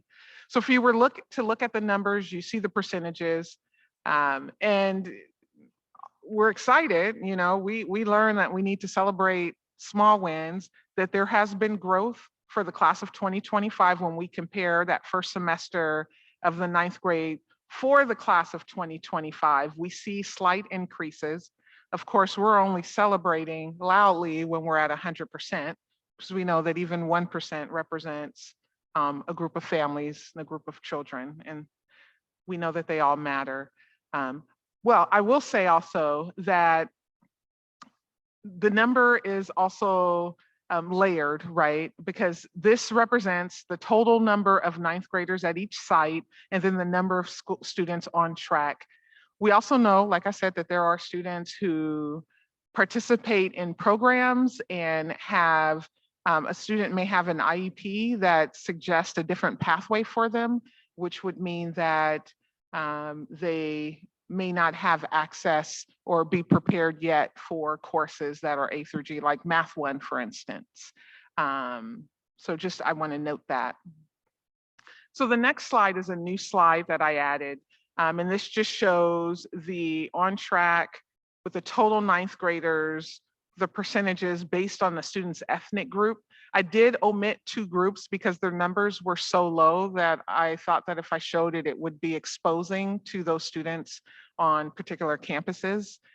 So I was really looking at numbers that were greater than 30. So these are the indicators, and it shows where our percentages are, and the percentages represent for our freshmen the percentage of students who are on track based on passing with a C or higher, Math 1 and above, or English 9 and Honors English 9. So as a system, we're at about 54%. So I wanted to share a little bit more about what's happening at our sites. We know, just like in our KA through 8th, we have the same courses grounded in Common Core, next generation science standards, highly qualified teachers, guidance counseling, multi-tiered systems of support, progress monitoring, and access to a college-going culture. So we're going to look at what that looks like. Next slide. On the table with the tiered, and then what that looks, the specific things happening at some sites. So again, universal, smaller class size, ALD support for English learners, CTE pathways, it's important. We've done a lot of work under Superintendent Trinell's direction with having the opportunity to do some new school and world house models. I think I said those terms right. And so all of that is contributing to our program that we offer for our students.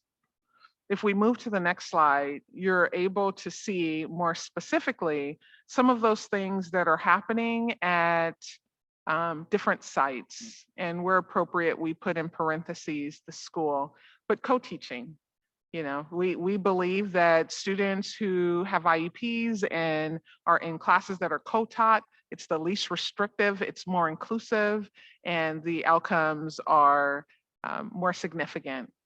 We also know that we have other programs like the IB, ArtQuest, Early Magnet, University Program, and just engaging students with community partners through peer tutoring and some of those leadership programs, we feel advances opportunities for our students. And I think what you hear me saying are definitely some of those qualitative items that exist on a campus that engages, connects, and inspires our students. So next steps.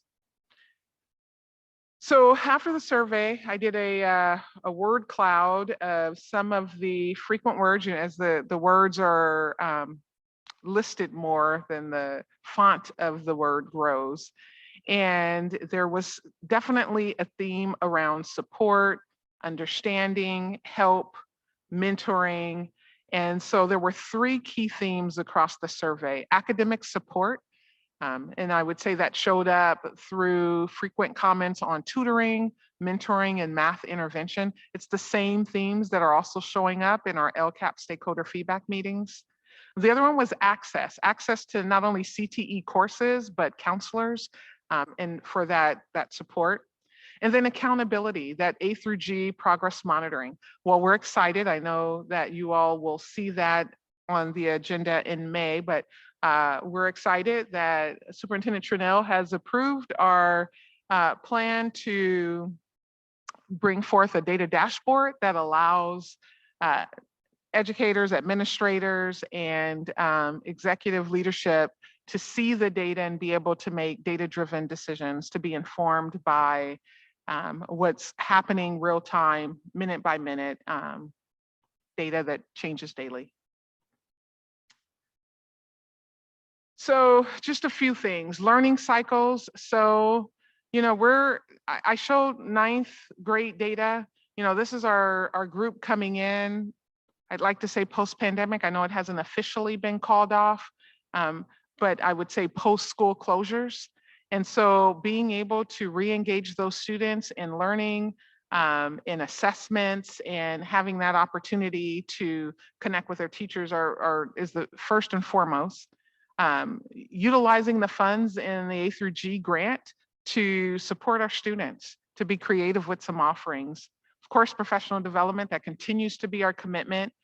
We've been partnering with members in and outside of the district office to talk about professional development. We have a committee going for the first time, and we're excited about what's coming out of that committee. And I appreciate Director Zalyunardo's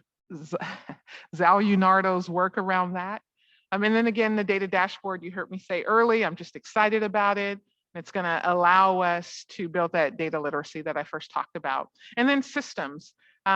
We know that there isn't a perfect system, but what I will say is that Santa Rosa is full of capable, caring, and skilled adults to help improve the system, move the system forward, to be focused on the mission, vision, and priorities, and to make sure that the outcomes are, that there are increases for all of our students. Now, I know the data has been public and I know it's generated lots of conversation, like what's happening and where's the support and what's exactly going on with those funds that we're receiving. And I know that, again, there's a group of hardworking people making sure that there are not only programs and services that are responsive, but also building in that accountability matrix.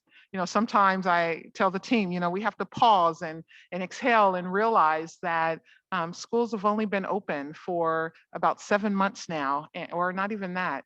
And there is a lot of recovery that needs to happen. And I'm confident that the work that has started July 1 will continue to move forward. So then the final thing that I want to show is the draft plan. And this plan will be before you after we have had a chance to speak with some of our stakeholders about this.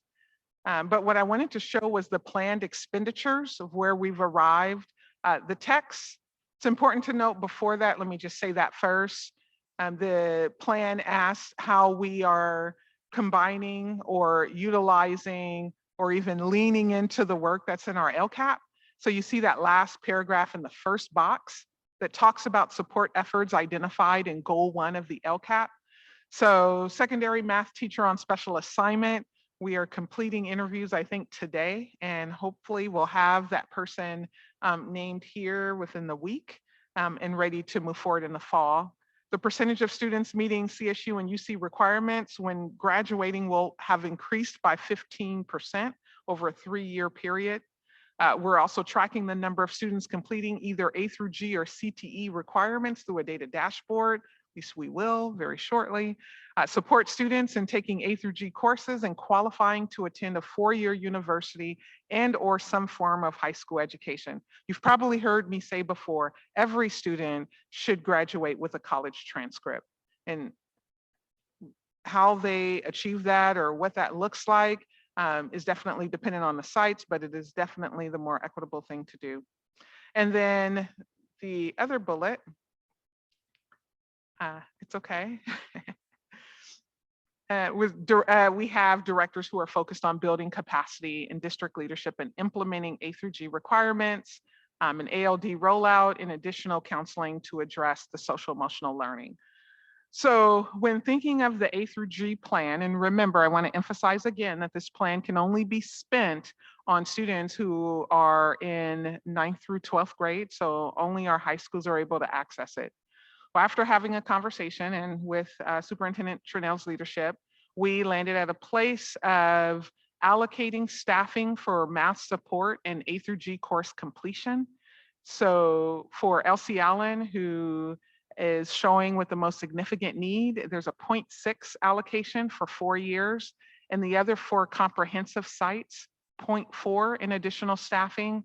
And then we also built in a budget for expanded tutoring. That's also in our LCAP. So this is in addition to that. And then supplemental materials so that we're able to create some budget. We also believe that this work with the math support and other items that are around math can be coordinated with our math secondary TOSA. And so that's where we've landed at right now based on the feedback and processing in our various departments and with Superintendent Trinell. So with that, what questions can I answer? Okay, so I'm going to bring it, thank you for that presentation, Dr. Armstrong, and I'm going to bring it back to the board for questions, and we're going to start with Director Flores.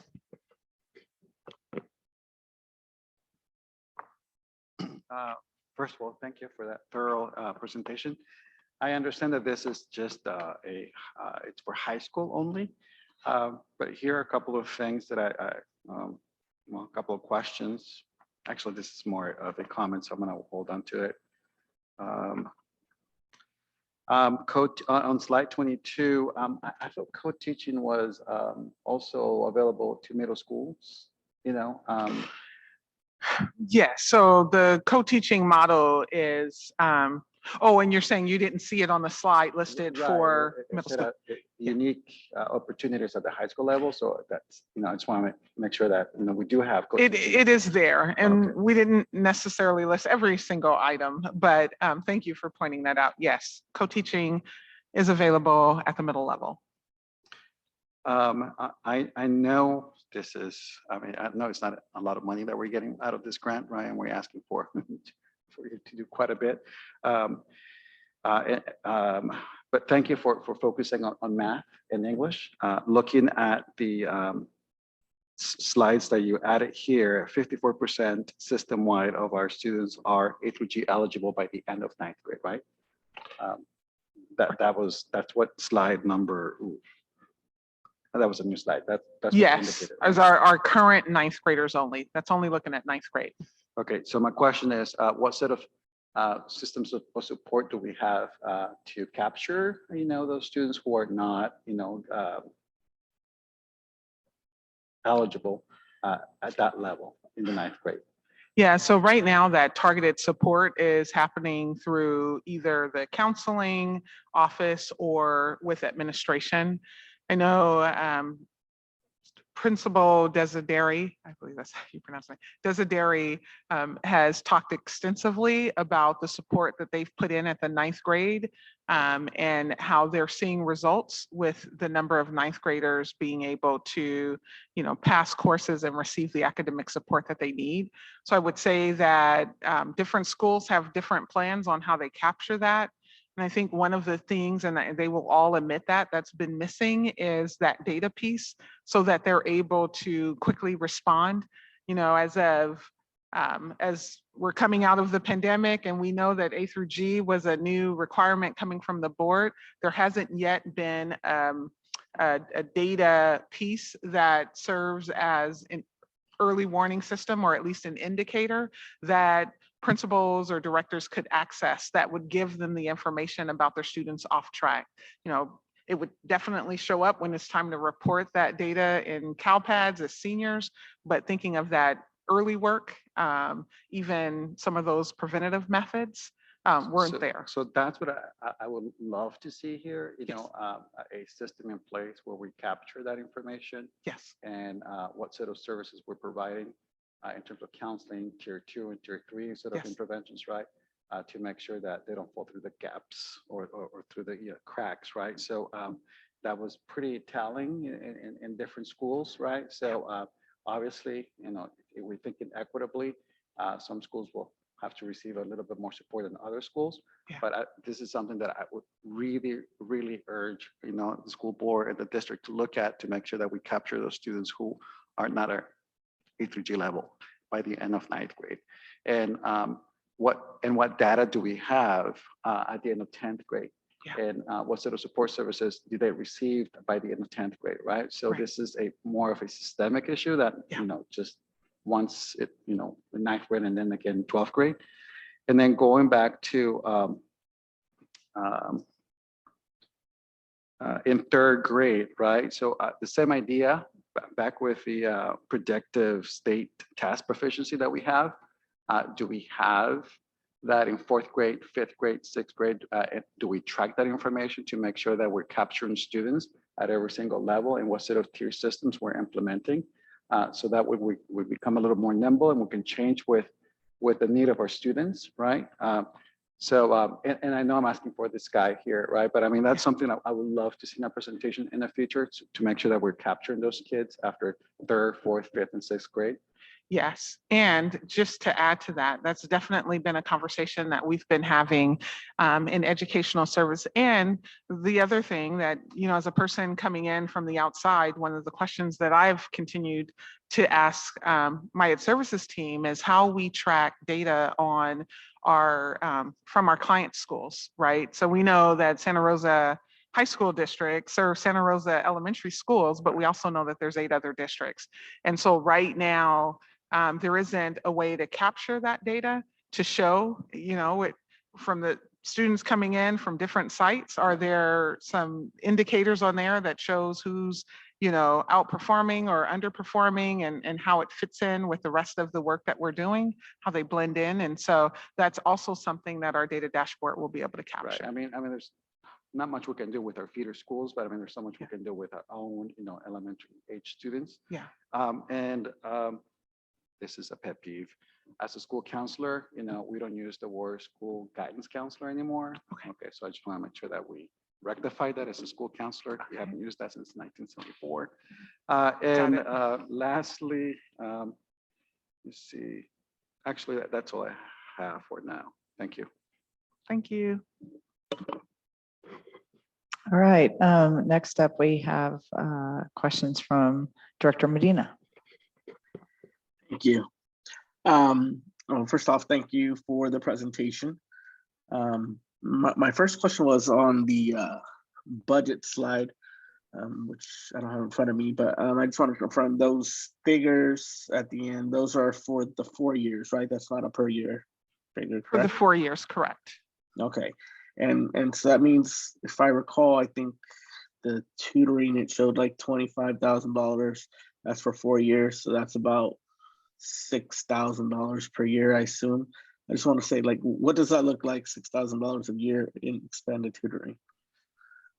Right, very little. And I would agree with you. And I would be concerned if that was the only budget source. I will say, however, that in our LCAP, there is an allocation for tutoring, and at our school sites, they also in their LCAP or in their SIPSA have planned for tutoring as well. So there are multiple budgets in place to support tutoring happening at our sites. And the other question I had was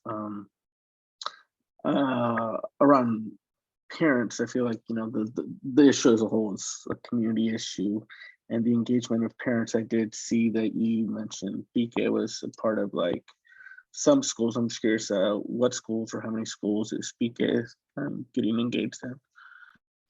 Oh, well, I definitely don't want to ruin the surprise, or at least not even a surprise, but the celebration that I'm sure Superintendent Trinnell will share in some update, as she has the most up-to-date and relevant numbers for that. Okay. So wait for that. Yes. Okay. The other question along something that Trustee Flores mentioned is about feeder schools. And I'm wondering, is there some way that we could kind of like, in terms of all these percentages of how students are doing, that we can like look at the data based on what feeder school district that student came from? That way, if we can see if there's patterns where students from some feeder districts are doing better or worse than other feeder districts, so then maybe we could begin to engage in conversation or discussion on what could be done better. Is that data that we might be able to get from those figures, from that information that you have? Yeah, that's a great question. And what I'll say is Director Van Dyke, who serves as our Mr. Information on all things data and data systems, is part of the team that is coming together to talk about some of these needs. And I know we've had a couple of conversations, and I don't know if I can answer that now, but I am confident through his brain work and his task work that being able to pull in the information that'll help us make decisions for students who are in our system and those who are coming. So maybe I can note that, and then when we get to a data piece next time or soon in the future, I may have more information to share. And I'll just add the things that are being brought up that we might not have prepared for tonight. We'll make sure that we have some information at the next board agenda where this matter is concerned. Again, I think I'll leave it at that for my questions. Thank you. Thank you. Okay, Director De La Cruz. Joining in, thanks for the presentation. And I had a couple of particular questions about slides. Interested in hearing a little bit more about the common offerings across K-8, and which of those are evidence-based practices, and how are we tracking what's working?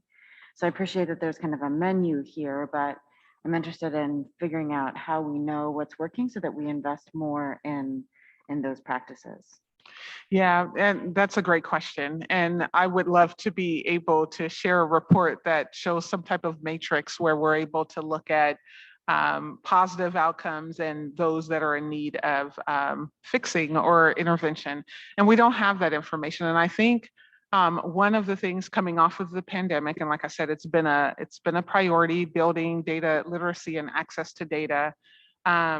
But it's been an important part of the work that we need to do, and it's been a huge focus of our time.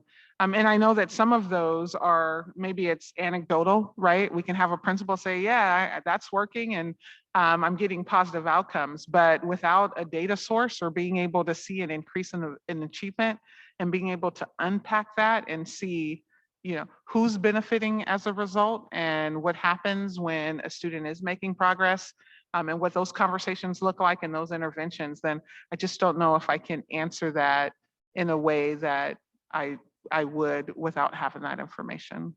Thank you. I'm also interested in seeing, how we understand where these unique offerings that were listed here are actually located, in line with, I think, other board members' questions. So how do we know what's available at what sites and what sites don't have anything? And are we kind of lining up need with support? And how are we doing that? Okay. So the first part, I can make sure that we add on the school tag for each of those items. So you have that. I asked the principals for a report from each of the sites to share with me strategies that they're using and what's working. And so I got back a report, but the culmination of the report didn't necessarily list out what school set what. So that's something that I can definitely bring back or improve on the last phase of this presentation. And I think I missed your other two questions. I think just trying to figure out, that this is just a list, right? But like, where are these, in which sites? Which sites? And why? Yeah. And then are they working or are they not, right? So how are we kind of understanding what the impacts are of these different things? Right.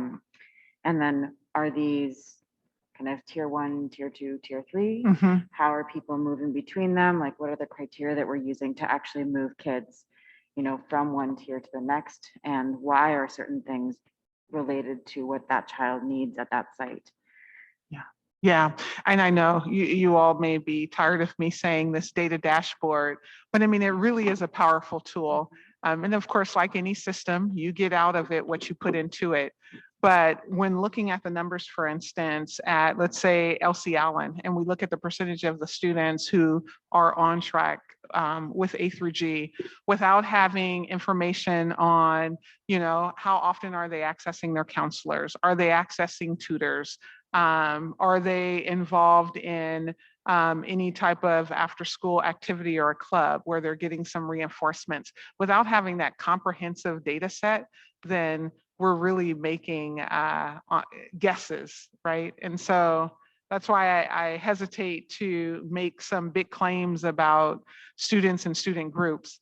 And I would also say, I did a distribution of grade marks and looked at the data based on that, because I was trying to figure out, okay, what can I bring that really gives the board a glance at what's happening? And when looking at the data, you see this peak over on the A side and you see this peak over on the F side. So it was bimodal, right? We have two different data sets with two different modes. And so I thought, well, that's not helpful. I think what's really helpful is to figure out who are the students who are not meeting A2g, and not as a way to name or make some generalizations about their achievement, but to go deeper and even doing some root cause analysis to say, hey, there's some systems that are not working, and what are some of those strategies that we've tried or what are some of the things that students have engaged in, and did you see results? And if not, then did we move on to the next thing? And so I really feel like that's the next step in the work. Because, just looking at the percentage, I'm sure it's like, okay, but this doesn't tell me what I really want to know about, who those 77 students are and who have, put interventions in place to support them. Yeah, thank you for that. I mean, I completely recognize the magnitude of the challenge before us with data, and also recognize that data can be exclusive, especially to certain students and certain families, and can actually create kind of additional layers of institutional invisibility. I would love to know, are there plans to do kind of a pilot with a crew of kids, specifically, I'm going to say at Elsie, where we're seeing the greatest need, and start doing some, some higher level looking at a particular group of kids who really need us to see them. And so, and will that help us to design a system for everyone when we focus on that site and those kids who, are showing us this is your canary in this coal mine. Yeah. So we'd just love to hear about creative ways that the district is intending on rolling out something that's as massive as a giant district-wide data dashboard, but how do we take steps to design that data dashboard that's really looking at the margins, which is going to be the place where we're going to get the most impact. And so we'd just love to see, what are the creative steps that we're moving forward in designing to those sites. I appreciate that. And I would also say that coupled in with that conversation is we have to have the conversation about flight, right? That's happening at some of our sites and what that does and how that impacts our numbers. And so, yeah, I appreciate that.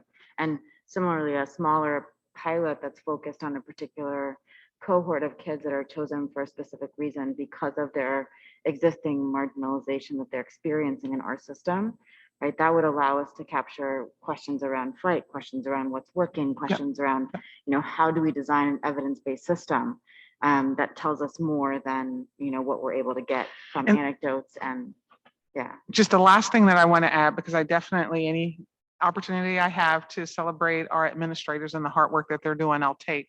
And I'll also say, if you watch the board reports, you'll notice that all of the principals are talking about a problem of practice and they're talking about data. And that's been a focus for their learning this year through some work that they've been doing. And so I also believe that there are other moves that need to be made, not just some of those things that sit at the teacher level or the student level, but at the leadership level as well. And taking a moment to celebrate the gains that were made between 24 and 25, also recognizing that, class of 24 was captured in a particular time in our country's history where those challenges were massive, but also recognizing that there have been really remarkable gains in the two different classes. And so again, what is making those changes happen? Do we know that?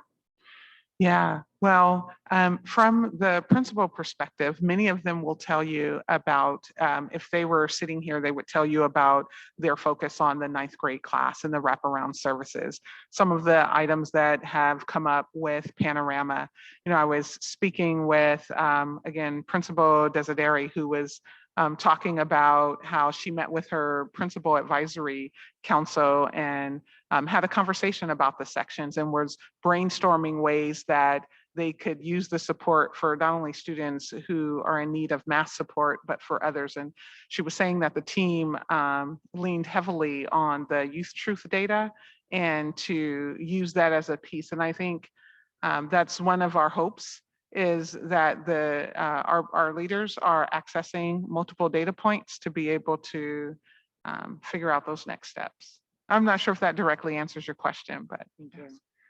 And my last question, again, is around kind of the 9 through 12 common offerings in the presentation, where we see, again, kind of like just a list. And so would love to see those, characterized by whether or not they're evidence-based practices that are showing gains in other districts, if not ours. Why did we choose them and who are we choosing them for and why? Again, like, really kind of digging down.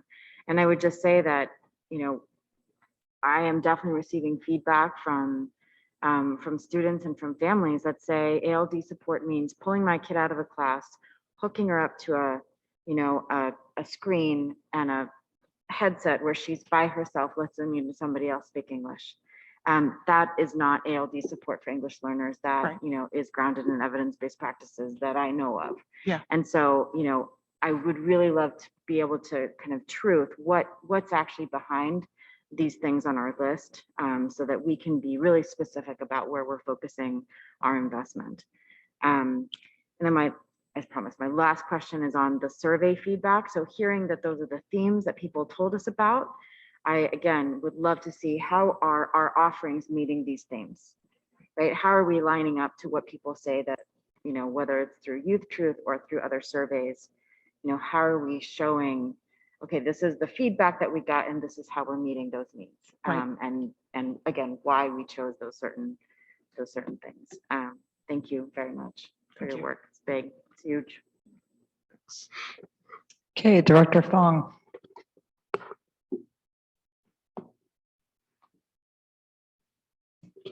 Super quick.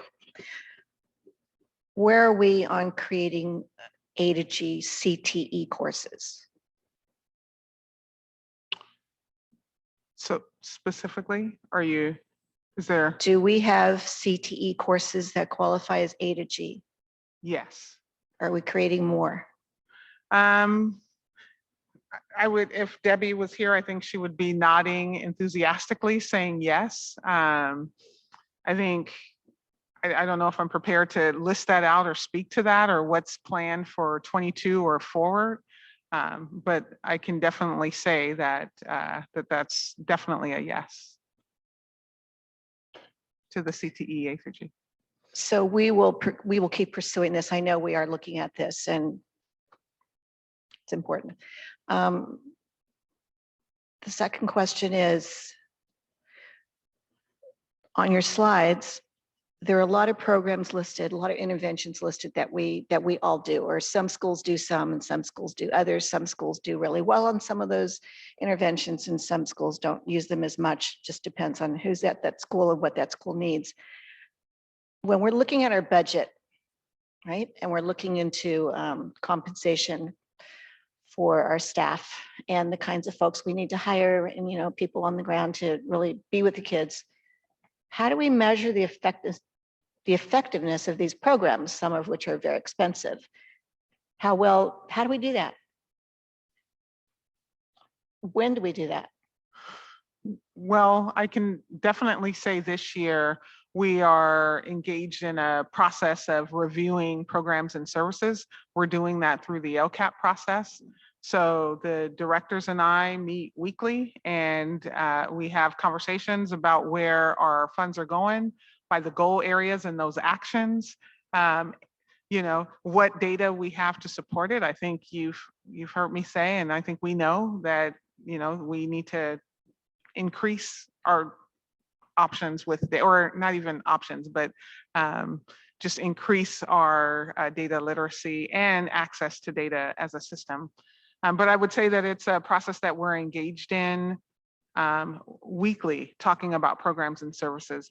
I think more formalized, I wouldn't say that there's a formal system. Like, in year 2024, this program is up for review. I think it's just part of our continuous cycle of improvement. We as a team, before even get into the problem of practice with the principals, we talked about, our superintendent has been leading us through theory of action work. And so just thinking of that continuous cycle of improvement is the way in which we evaluate our programs and services. I'd like to add to that. So in addition to what Dr. Armstrong mentioned, whenever we're looking at courses, when we're talking about A through G, we're also looking at what is the sign of the times, right? How are industries shifting? What are our students interested in? That is a data point for us. And then how successful are they? Not just with us, but how do they go forth, right? For CTE, are they engaging in industry right away? Are they going directly to college? So those are all data points that help us understand how we are doing or how we are improving. And I think that we can do better as well. I think that is partly what Dr. Armstrong is mentioning, is that with a data system like a data dashboard, it's going to present an opportunity to be able to have more data-rich conversations in the future. And I would also add to what you already mentioned, Director De La Cruz and Dr. Armstrong, about the Youth Truth Survey and how we drill down and combine that as a data point, really important data point on where we are in A2g at all grade levels, right? So starting with the littles, what are they saying and what needs to change in the classrooms, you know, where those kids are. So love to see some melding of that, intersection of that. Okay, Director Medina, do you have your hand up again? Okay, go ahead. Yes, I do. Thank you. First, I wanted to ask, in terms of like a dashboard and preparing like for the future, is there like plans to look at like post high school tracking and how like effective like the education students receive from here is as they continue on to potential higher education or whatever? Is that planned in any way? Testing. Oh, it is on. No, that's a great question. I would say at this point, unless we have a data agreement with, you know, another system where we're able to pull in that information, no. I know some schools use the information from data warehousing for students enrolled in post-secondary. Our data dashboard at this point will pull from some of those internal systems that we already have. So being able to pull in panorama data, being able to pull in math assessments and Let's Go Learn and Dibbles all into one place so that we can have a comprehensive picture and attendance and grades and all those other fun things that we look at to measure student progress at that point. But I definitely believe that it is an important measure of students who not only are transferring, but I often like to look at, you know, who's attended beyond 2 years. That shows that not only did they just go, but they leave, because we also know in higher ed, that's a whole nother conversation about rates and progress and retention and things like that. Yeah, I think, you know, we still got time to develop that. And so I think it'd be good to start looking at that now and plan ahead, as I think ultimately looks at our effectiveness as a district overall in comparison to others. The other question I had is, I saw that attendance was one of the things that we look at in terms of determining need for services, but in terms of like the percentages of where students are at now, have we looked at if you know, being post-COVID and how we've transitioned back, is there a correlation between attendance and what's happening at the different school sites with those percentages that we saw in terms of the ninth graders and such? I don't expect you to have that data now, but maybe as we look at it, something that could be brought back in the future, that attendance correlation between schools. And the other question that I was wondering, in terms of looking at what we're doing and what's happening at the different school sites, are we able to see the effectiveness of LCFF supplemental and or concentration funds in terms of where the money is being spent and how it's being spent in providing these additional supports? Yeah, so I think what I hear you asking is, are we able to layer in the funding sources with some of our student progress data to see if they're, so that we can make some claims about the effectiveness of those grants? Is that what you're asking? Yeah, I'm really interested in supplemental concentration funding. Is it having the effect that it was intended to have based on our, you know, our LCAPs and its original purpose and design? Can we somehow extrapolate that from what we're doing and the effect it's having, or maybe how we're doing it?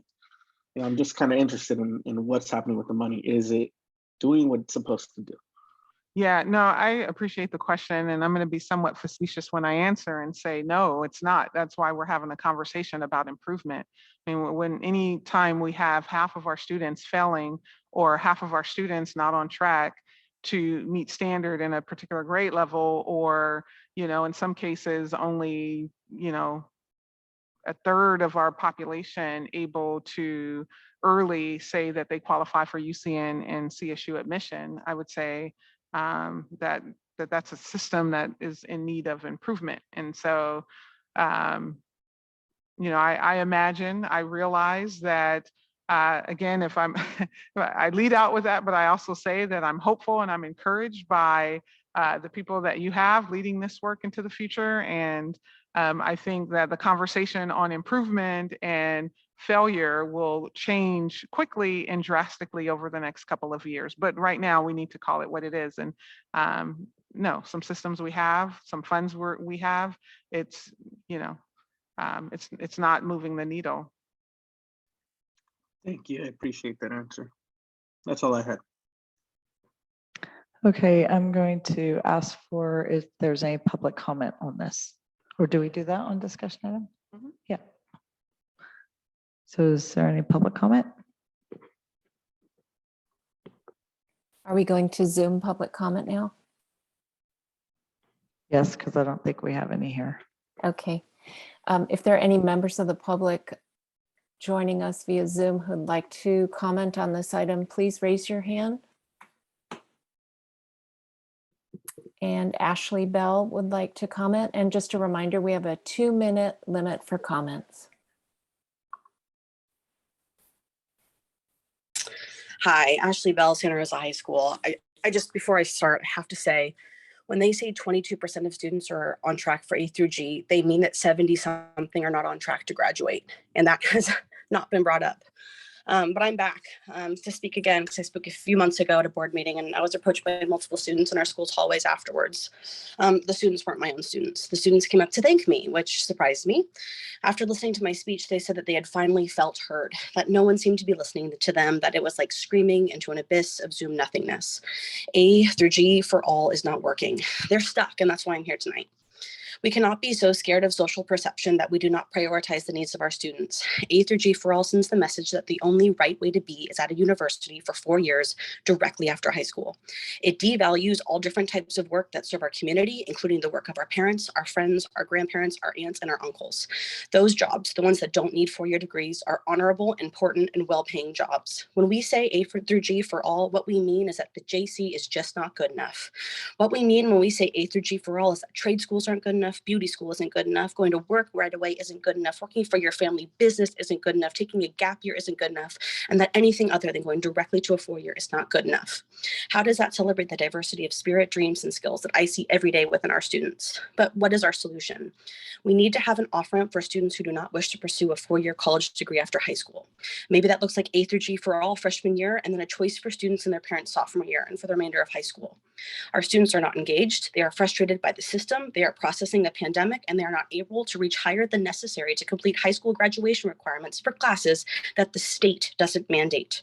We are a barrier to a diploma. We have raised the number of classes that students have to take and pass, and we have increased the rigor of those classes, and we are now stopping perfectly eligible students from graduating from high school.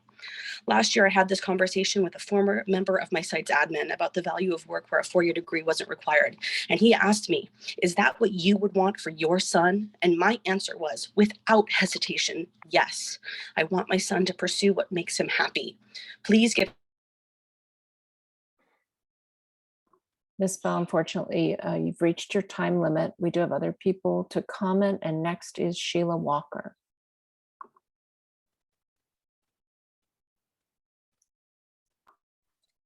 Good evening, board and Superintendent Trunell and members of the community. I think that there's some specific information that wasn't presented that would make all of this have true meaning for you, the board, and for parents in the community. Where is the comparison of how our students were doing pre-pandemic? Where is the comparison from years past to now? Um, is there a comparison or is there data from other districts in Sonoma County? Does SCO collect that? Are we looking to see if we're actually using the same tests to get this information? Third grade LGL, I had some educators actually contact me and had a conversation that many educators don't consider that is standards based. It's not aligned with Common Core. They explained to me that it's considered more of a basic skills test. So this LGL, which is much less rigorous, the way I understand it, might actually be worse than the numbers you're looking at. I did some reading on it. And also, if you can't read at third grade level, it doesn't matter which school that you're at in this district. It doesn't matter what color your skin is. It doesn't matter. It's going to impact you for high school. Everything that is out there says if you cannot read at grade level at third grade, you are at risk for not graduating high school. So I know this is about the A through G grant, and there's not a ton of money there, but this district received, I think, $60 million. Is that right? $60 million from various COVID sources. These things should have been in place right now, this year, for our students. Thank you. Next comment is Veronica Jordan. Good evening, board. Thank you for reviewing this important topic. I really appreciate it. I appreciate seeing data. I'm a data person, and I like seeing the numbers. I have some just comments on the segregation of our schools. It's impossible not to look at this data and see that 68% of kids at Maria Carrillo are meeting standard, and the number is so low at LC Allen.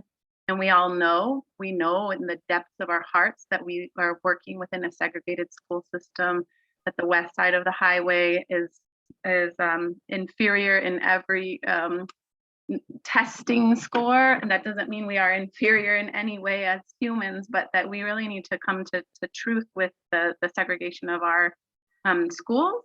And we really need to be talking about that when we're talking about these test scores. And recognize that we have so much work to do around the systemic racism in our school system and in our city that lead us to where we are. I also wonder why or how a half of a person can teach. I did the numbers, like 400 kids who need math assistance at one school. It just doesn't seem like it makes any sense whatsoever. So I wonder what that half of a teacher can possibly accomplish. And I wonder if whether or not in true equity fashion, like that half of a teacher should be removed from someplace like Maria Carrillo and placed as an entire teacher at LC Allen to support those kids to get us to, I don't know, a reasonable goal of 68% like we're seeing at Maria Carrillo. So I just encourage us to use our equity lens and our and really be honest with the data that's sitting in front of us about what's happening here in Santa Rosa City Schools. And for those of us from white families of privilege to own that and to work on that together. Thanks. Thank you. Next comment is from Holly Cumbie.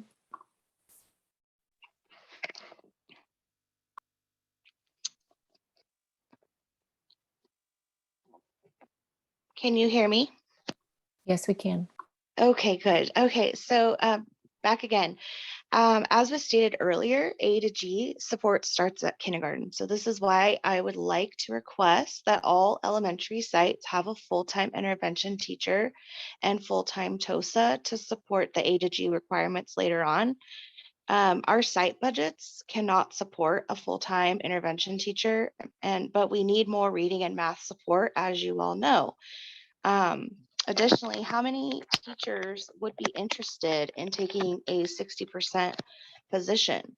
Another question I have is if our district can't fully fund an intervention teacher, can we meet in the middle and split the cost between sites and the district? This year was tough, but at the same time, it was so rewarding to see my students make so much growth, but I could not have done it alone. I did it with the support of a full-time TOSA and full-time reading teacher, which is what every single elementary site needs and deserves for their students. It finally feels like we were getting somewhere. Our intervention program was getting stronger, and now it feels like our capacity to meet our student needs is being reduced.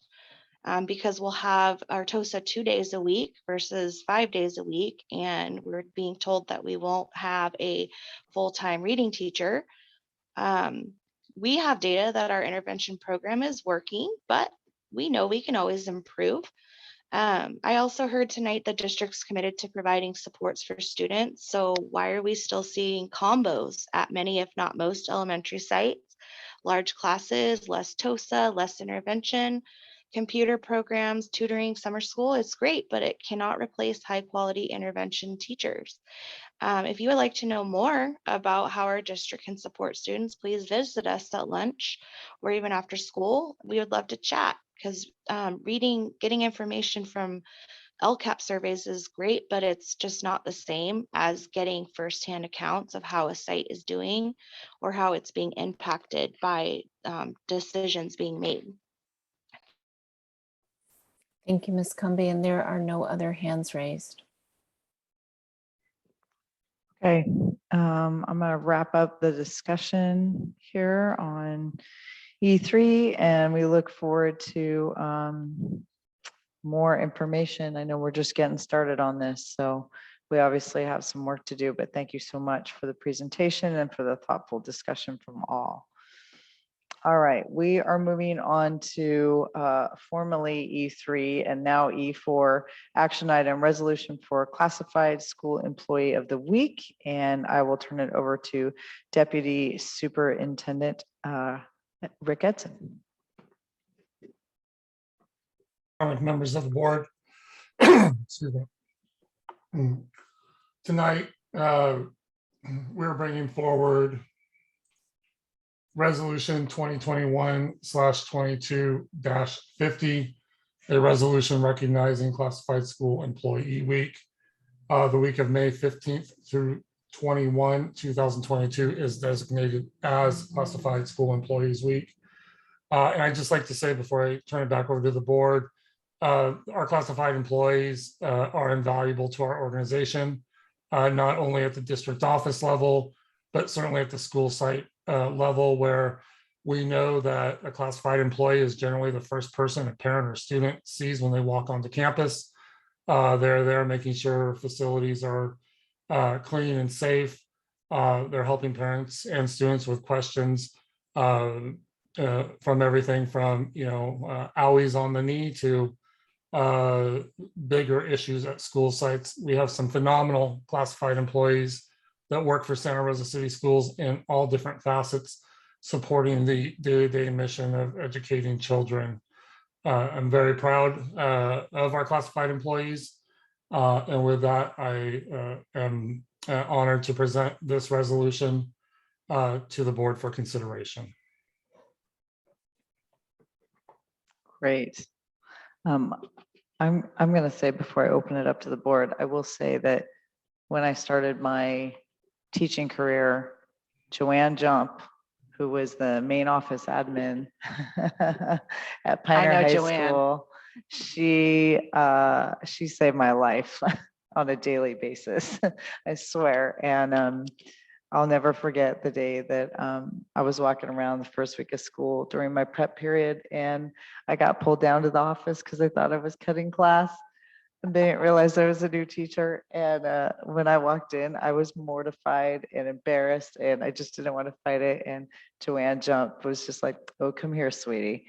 And and she sat me down and she made it all okay. But that woman, she ran that school and that office, and she was a mentor for me. And I will never forget the power that an incredible classified servant in our school will have on our students, on our administrators, on our teachers, and our entire community that we serve. So just want to say whoop whoop to Joanne Jump, because she saved my life. So she was awesome. Yeah. All right, Director Fong. I have a story too. It was my first year as a brand new school administrator from being a teacher. I didn't know what the heck to do. I depended on the classified staff to tell me what I had to do because they knew how to do it all. Thank you. Are we going to? I would love to I'd love to entertain a move this. motion and then I'll go to I'd like public to comment. move. Pass the resolution recognizing Classified School Employee Week. Second. Okay, so we has been moved by Director Fong and seconded by Director De La Cruz and Student Representative Beard. Did you have something to say? Oh, okay. I saw you grab the mic, so I'm like, okay. All right, let's go to public comment. I don't think If there's there are any any- public comment in the house. Oh. Zoom. If there are any members of the public on Zoom who'd like to comment on this resolution, please raise your hands at this time. And Margaret Bum would like to comment. Good evening.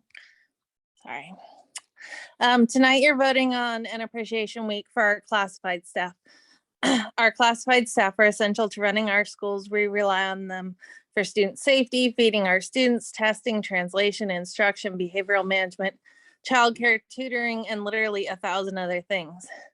They are truly essential employees and they deserve all our appreciation. But appreciation is hollow when it isn't backed up by respectful treatment. If we do not give value to our employees, we are disrespecting them and minimizing their contribution. I had planned to speak tonight anyway, but then Monday night, one of my assistants texted me to let me know they were looking at another job. It would be devastating to lose this employee. They've been with me for 8 years. They're bilingual. They can do anything we ask of them. They're a valued member of my team, and we are like family. I can't tell them to stay though, because the starting salary for the job they're looking at is $5 more per hour than they make now after 8 years with the district. When they told me they might be leaving, I quickly pulled up the CSEA salary schedule to see when they might make as much. Maybe it would be soon and they could stay. What I found was worse than I could imagine. At 8 years with the district, they haven't had a raise in 2 years and they won't get one for 3 more years. Then it will be 5 years more until they get another raise, and then 5 years more until the next raise. It'll take 12 years for them to reach the starting salary of this other job. How can I ask them to stay? Why would they stay? We're losing employees and not hiring new ones because while we say we appreciate them and we're dedicating this week to them, the reality is they're grossly underpaid, and that sends the message that they have no value. Thank you. Thank you. And there are no other hands raised. Okay, are there any other comments from the board? Okay, let's call for the vote. Director Beard.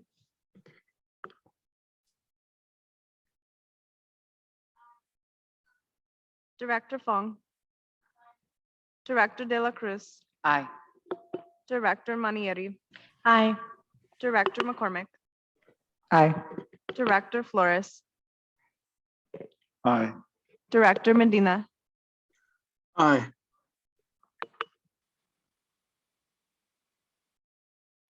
Okay, motion passes. Okay, we're moving on to I don't even know what number it's supposed to be. E5, okay. E5, which is our resolution celebrating Santa Rosa City Schools Child Nutrition Services professionals for the week of May 2 through 6, 2022. And I will turn it over to Deputy Superintendent again, Mr. Edson. Thank you, Vice President McCormick, members of the board. Piggybacking on our Classified School Employees Week is our Child Nutrition Services Professionals Employee Week and National, I don't want to say the name wrong, School Lunch Hero Day that is observed this year on May 6th. Excuse me. We do not have school on May 6th this year, so we will be observing it on May 5th, the Thursday before. It goes without saying, we've talked about it many times, you know, our school lunch professionals, our child nutrition services department, providing meals to our students on a daily basis. And over the pandemic, it took on an extra meaning and the continuation of that through this year. One with partnering with local food banks and providing meals to families during last year and still continuing on with that in some realm. The allowance by the federal government and the state to provide free meals for all, regardless of any other factor, also change the importance of these individuals and the work that they do on a daily basis. Quite phenomenal in the resolution. It states that approximately 5 million meals have been served since the pandemic started, and that just seems astronomical to me when we think about the magnitude of that. Providing that, daily for breakfast and lunch at schools, as well as providing resources to families through this time period. It goes without saying the importance of these individuals, those who work at the district office, prepping and preparing, as well as the individuals at each of our school sites that on a daily basis serves food based on nutritional standards to our students to make sure that they have food every day. It's quite phenomenal. With that, I am happy to present to the board for approval resolution 2021/22-53, celebrating our CMS professionals for the week of May 2 through 6, 2022.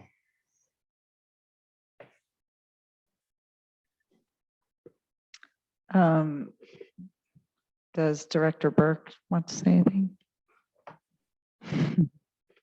Yes, please, if he's sitting there. Perfect. Thank you so much. Thank you, Deputy Superintendent Rick Edson. That was a fantastic sorry, this a little better? Perfect. All right, thank you, Deputy Superintendent Rick Edson. I really appreciate that intro. And thank you to the board, Superintendent Trinnell. The past couple of years have been pretty tough. Those 5 million meals represents 5 million opportunities to make a difference in a kiddo's life. Each of those meals was prepared and served with a sense of love and compassion by our staff that frankly inspires me to come to work every day. With free meals, we've also found that there's a dramatic increase in participation, which I think demonstrates a need for more equitable access to food. We have removed a pretty significant stigma in schools of who's eating school lunch and who's not. It's just a straightforward process. Come on in, grab something. We had conchas for breakfast this morning. We were out just hustling it, just like, hey, get your conchas, come through. It has been an absolute pleasure to work with our team. It's an honor and privilege. And every day we learn something new from our staff. And we're just so pleased to be working with them and serving the students of Sonoma County. So thank you again for this opportunity to speak on their behalf. And we'll see you all in the cafeteria soon. Awesome. Thank you for feeding our children and their families, especially during this time. Director Fawn.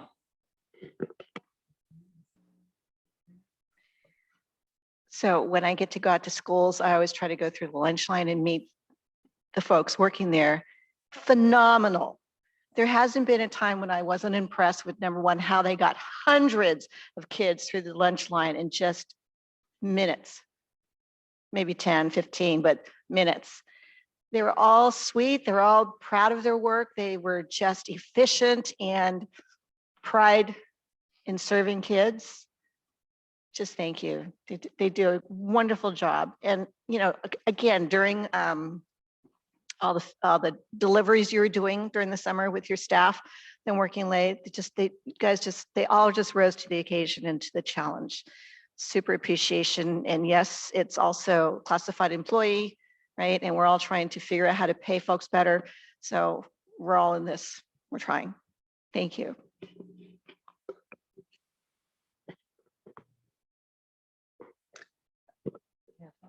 Director Flores. Thank you. Can you hear me? Well, I just want to say thank you also. We contract with Santa Rosa City Schools for our summer school program at SRJC with Migrant Education. We've been doing that for 20 so much years. Santa Rosa City Schools serves over 11,000 meals in my summer school program to about 200 to 250 to 300 migrant students And we haven't had a meal, this last couple of, summers because of the pandemic, right? But I am looking forward to seeing that again this summer. And I just want to reiterate what Director Fong said, that it's a well-oiled machine. You guys come in, you feed our students in 10, 15 minutes, and then our students have enough time to have a robust, break so they can play soccer, whatever it is that they want to do during their break. So I just want to say thank you for the last 20 some odd years feeding our students in our migrant education programs throughout the city, actually, of Santa Rosa, not just at the JC, but thank you.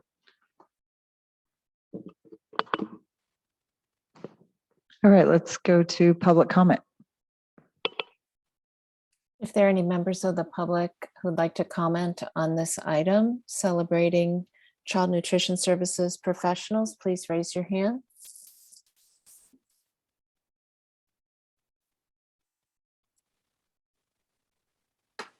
And there are no hands raised. Okay, would someone like to entertain a motion? Dr. Fong. I'd like to move and approve child, wait.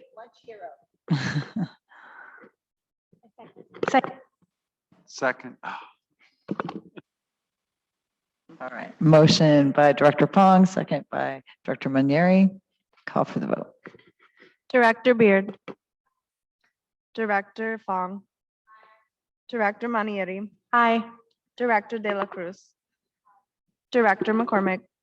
Aye. Director Flores. Aye. Director Medina. Aye. All right, passes unanimously. Thank you.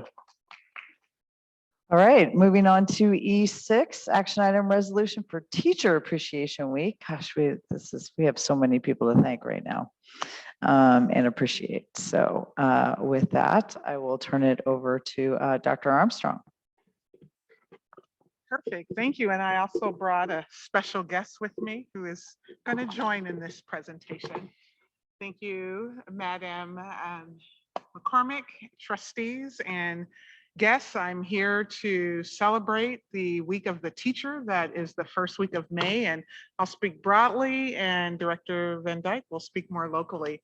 But just broadly, one of the most appreciated TED Talks out there is from a teacher who talks about every student needing a champion.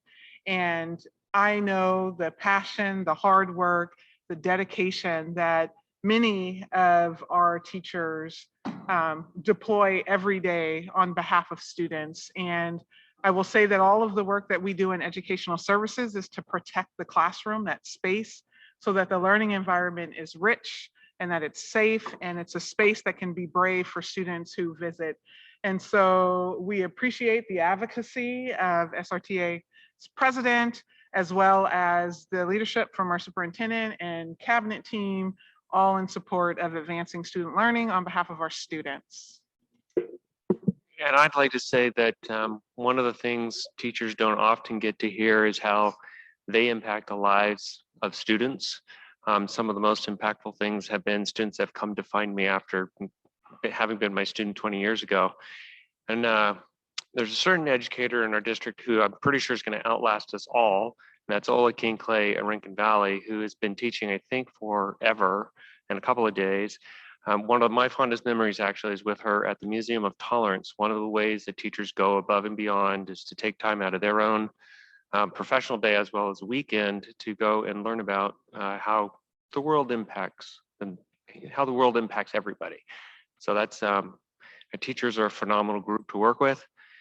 They work incredibly hard. And of course, schools don't operate without the teachers as well. So from our very senior teacher to our brand new teacher, we appreciate you, we see you, we acknowledge you, and we support you. Awesome. Board, any thoughts? Director Fong.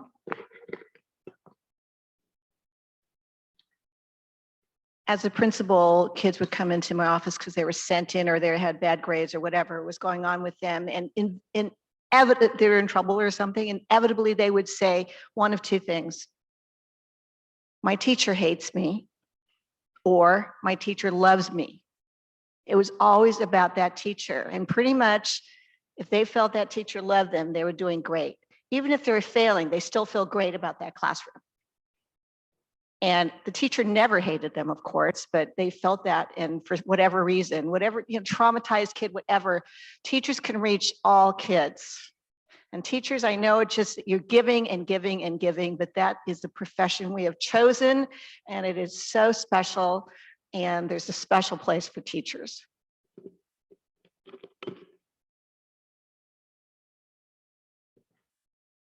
Director De La Cruz. To move to approve resolution for Teacher Appreciation Week. I'll second. Second. Here we have a motion by Director De La Cruz, second by Director Manieri, and we have a comment by Director Flores. Thank you. I just want to say that in light of what teachers have gone through in the last couple of years, it would be very remiss of us not to mention that not only teachers, but our educational system has been under, assault. And I just want to say, we hear you teachers, we respect you. We want to make sure that you feel supported too, that it's not an easy job, and we are with you 100%, and just hang in there, because I know this has been a very, very difficult, couple of years, going from Zoom to in-person, to the myriad of problems that the Zoom world brought us. When students actually came back to our schools, and I've heard teachers mention that they had feral kids, for the first time in a few years, because they were not, they were out of school for 2 full years. So I just want to say that thank you for hanging in there, and we absolutely respect all the work that you've done for our students. Thank you. Yes, Director Manieri. I think that's really important what Director Flores, we don't want to forget about what's been going on for the last couple of years. And I think I just wanted to add that we know that a thanks isn't enough, that there are a lot of systemic changes that we have to make to really make sure our teachers feel the appreciation and know their value and know their worth. And, all I can add to that is to say that I wouldn't be here, not just sitting here in this chair, but here also the way that I navigate the world without really amazing teachers that are still in our system. And every time I think of their faces, I get emotional. So I just want to say that we know that thanks is not enough, but I feel that it's really important to recognize that this is really hard work, and we do appreciate all of the bravery and courage that our teachers have been demonstrating, not just to their students, but to families and to the community. Those that stick around are really making a difference. And, we could talk about how much we love and care about teachers all day, but we know that real changes need to happen too. Thank you. Let's go to public comment. If there are members of the public who'd like to comment on this item E6, please raise your hand.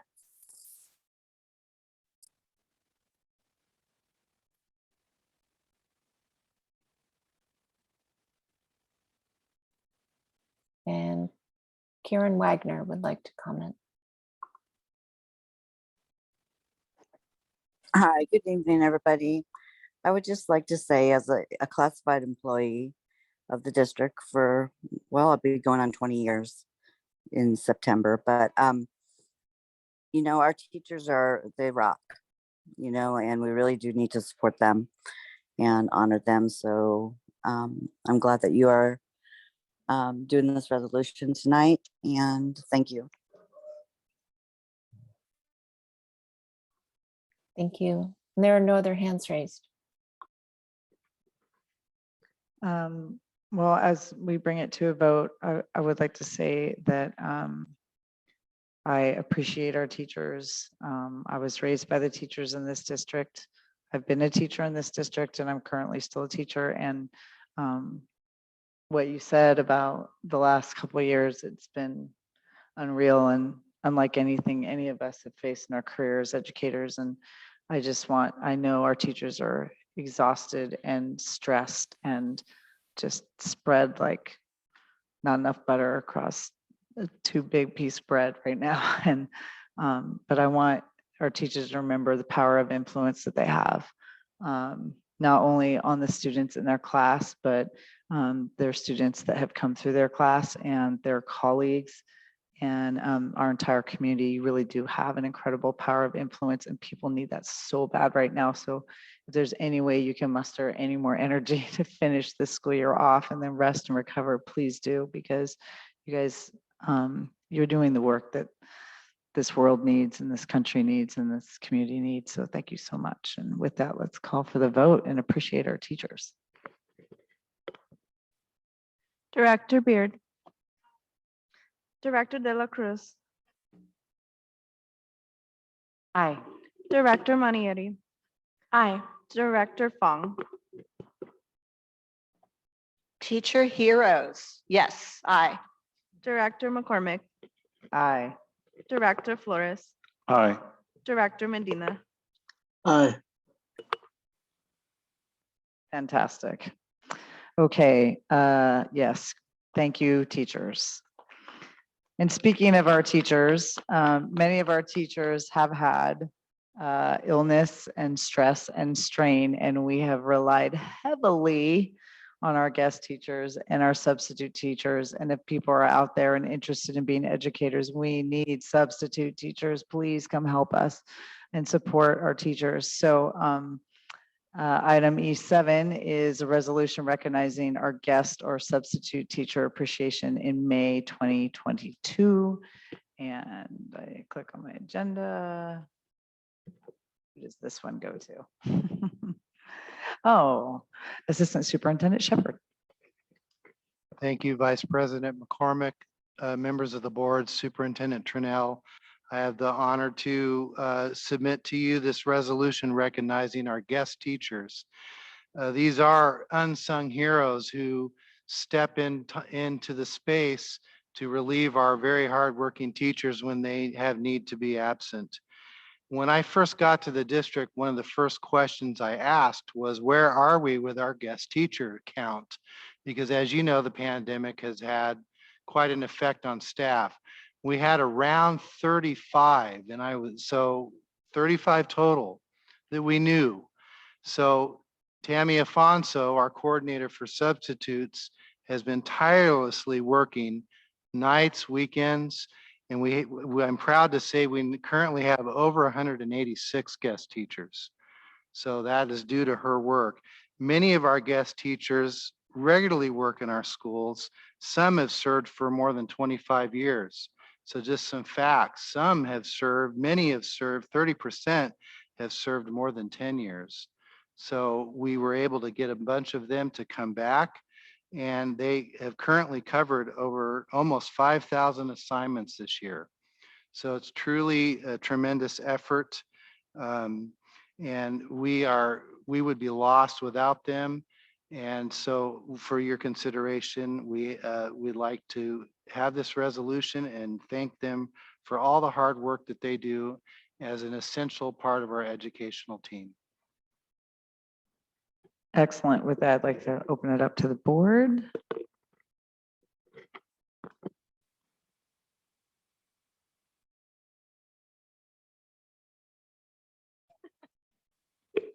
I'll say something. Oh, okay.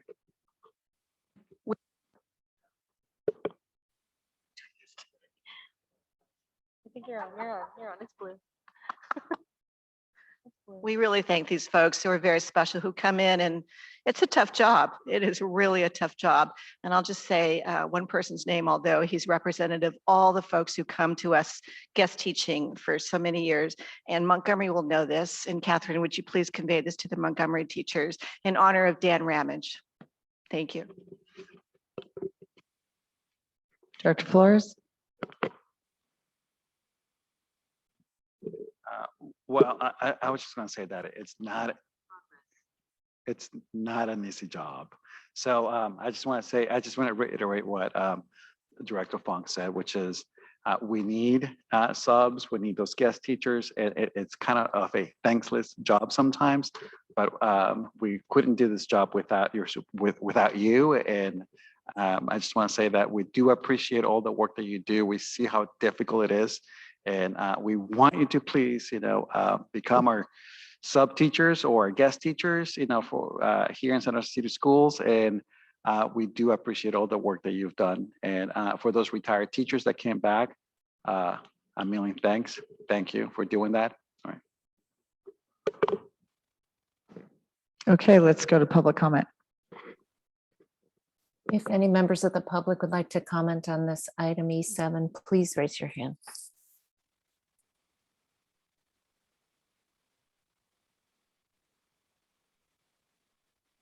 There are no hands raised. Okay, would someone like to entertain a motion? I move to approve resolution.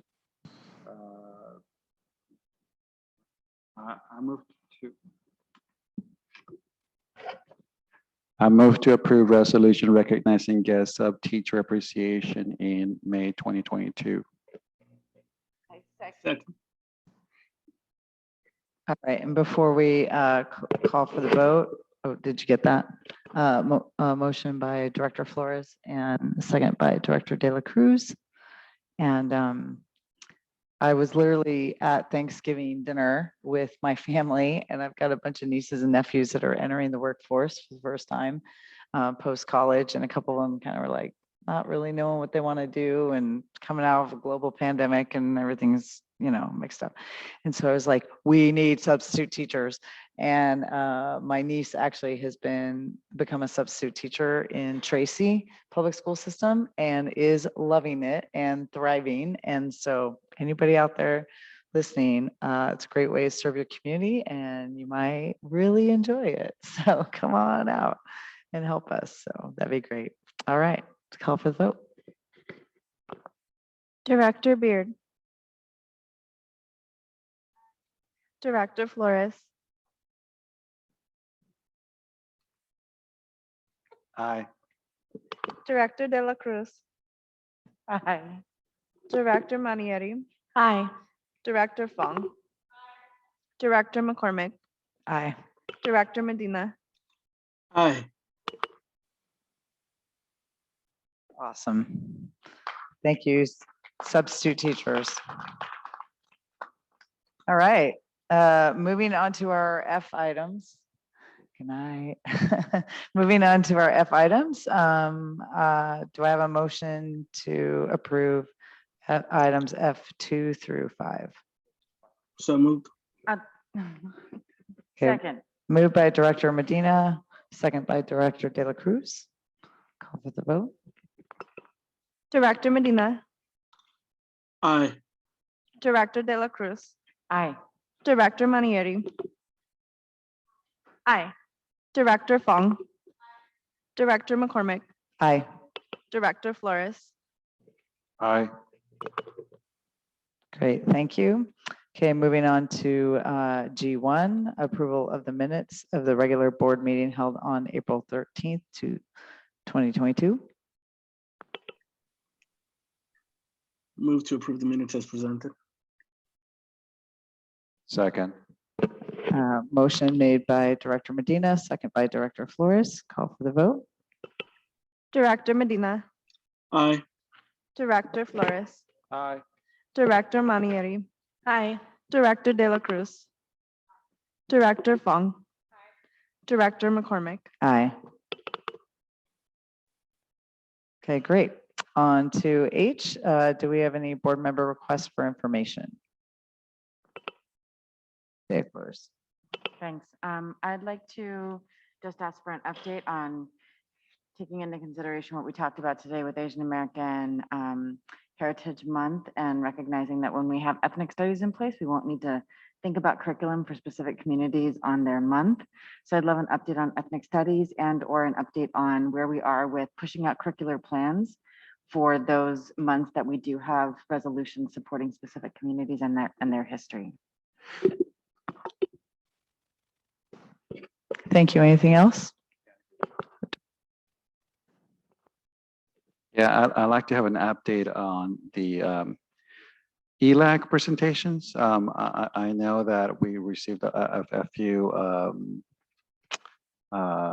comments last time, and honestly, I tried to go to a couple of ELAC meetings. They were not happening. The links were not working.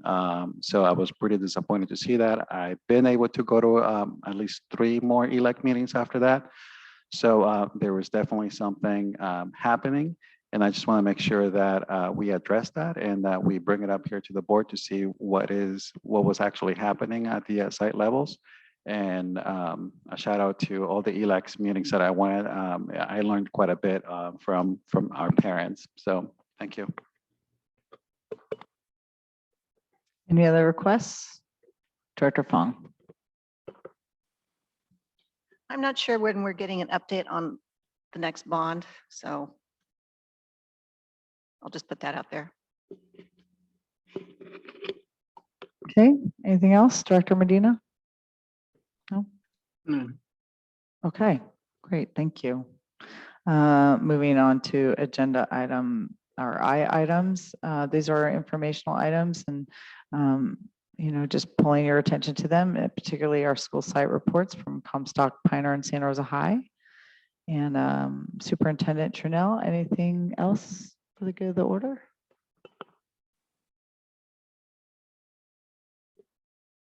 First, I just want to recognize Vice President McCormick for her chairship this evening. Great job.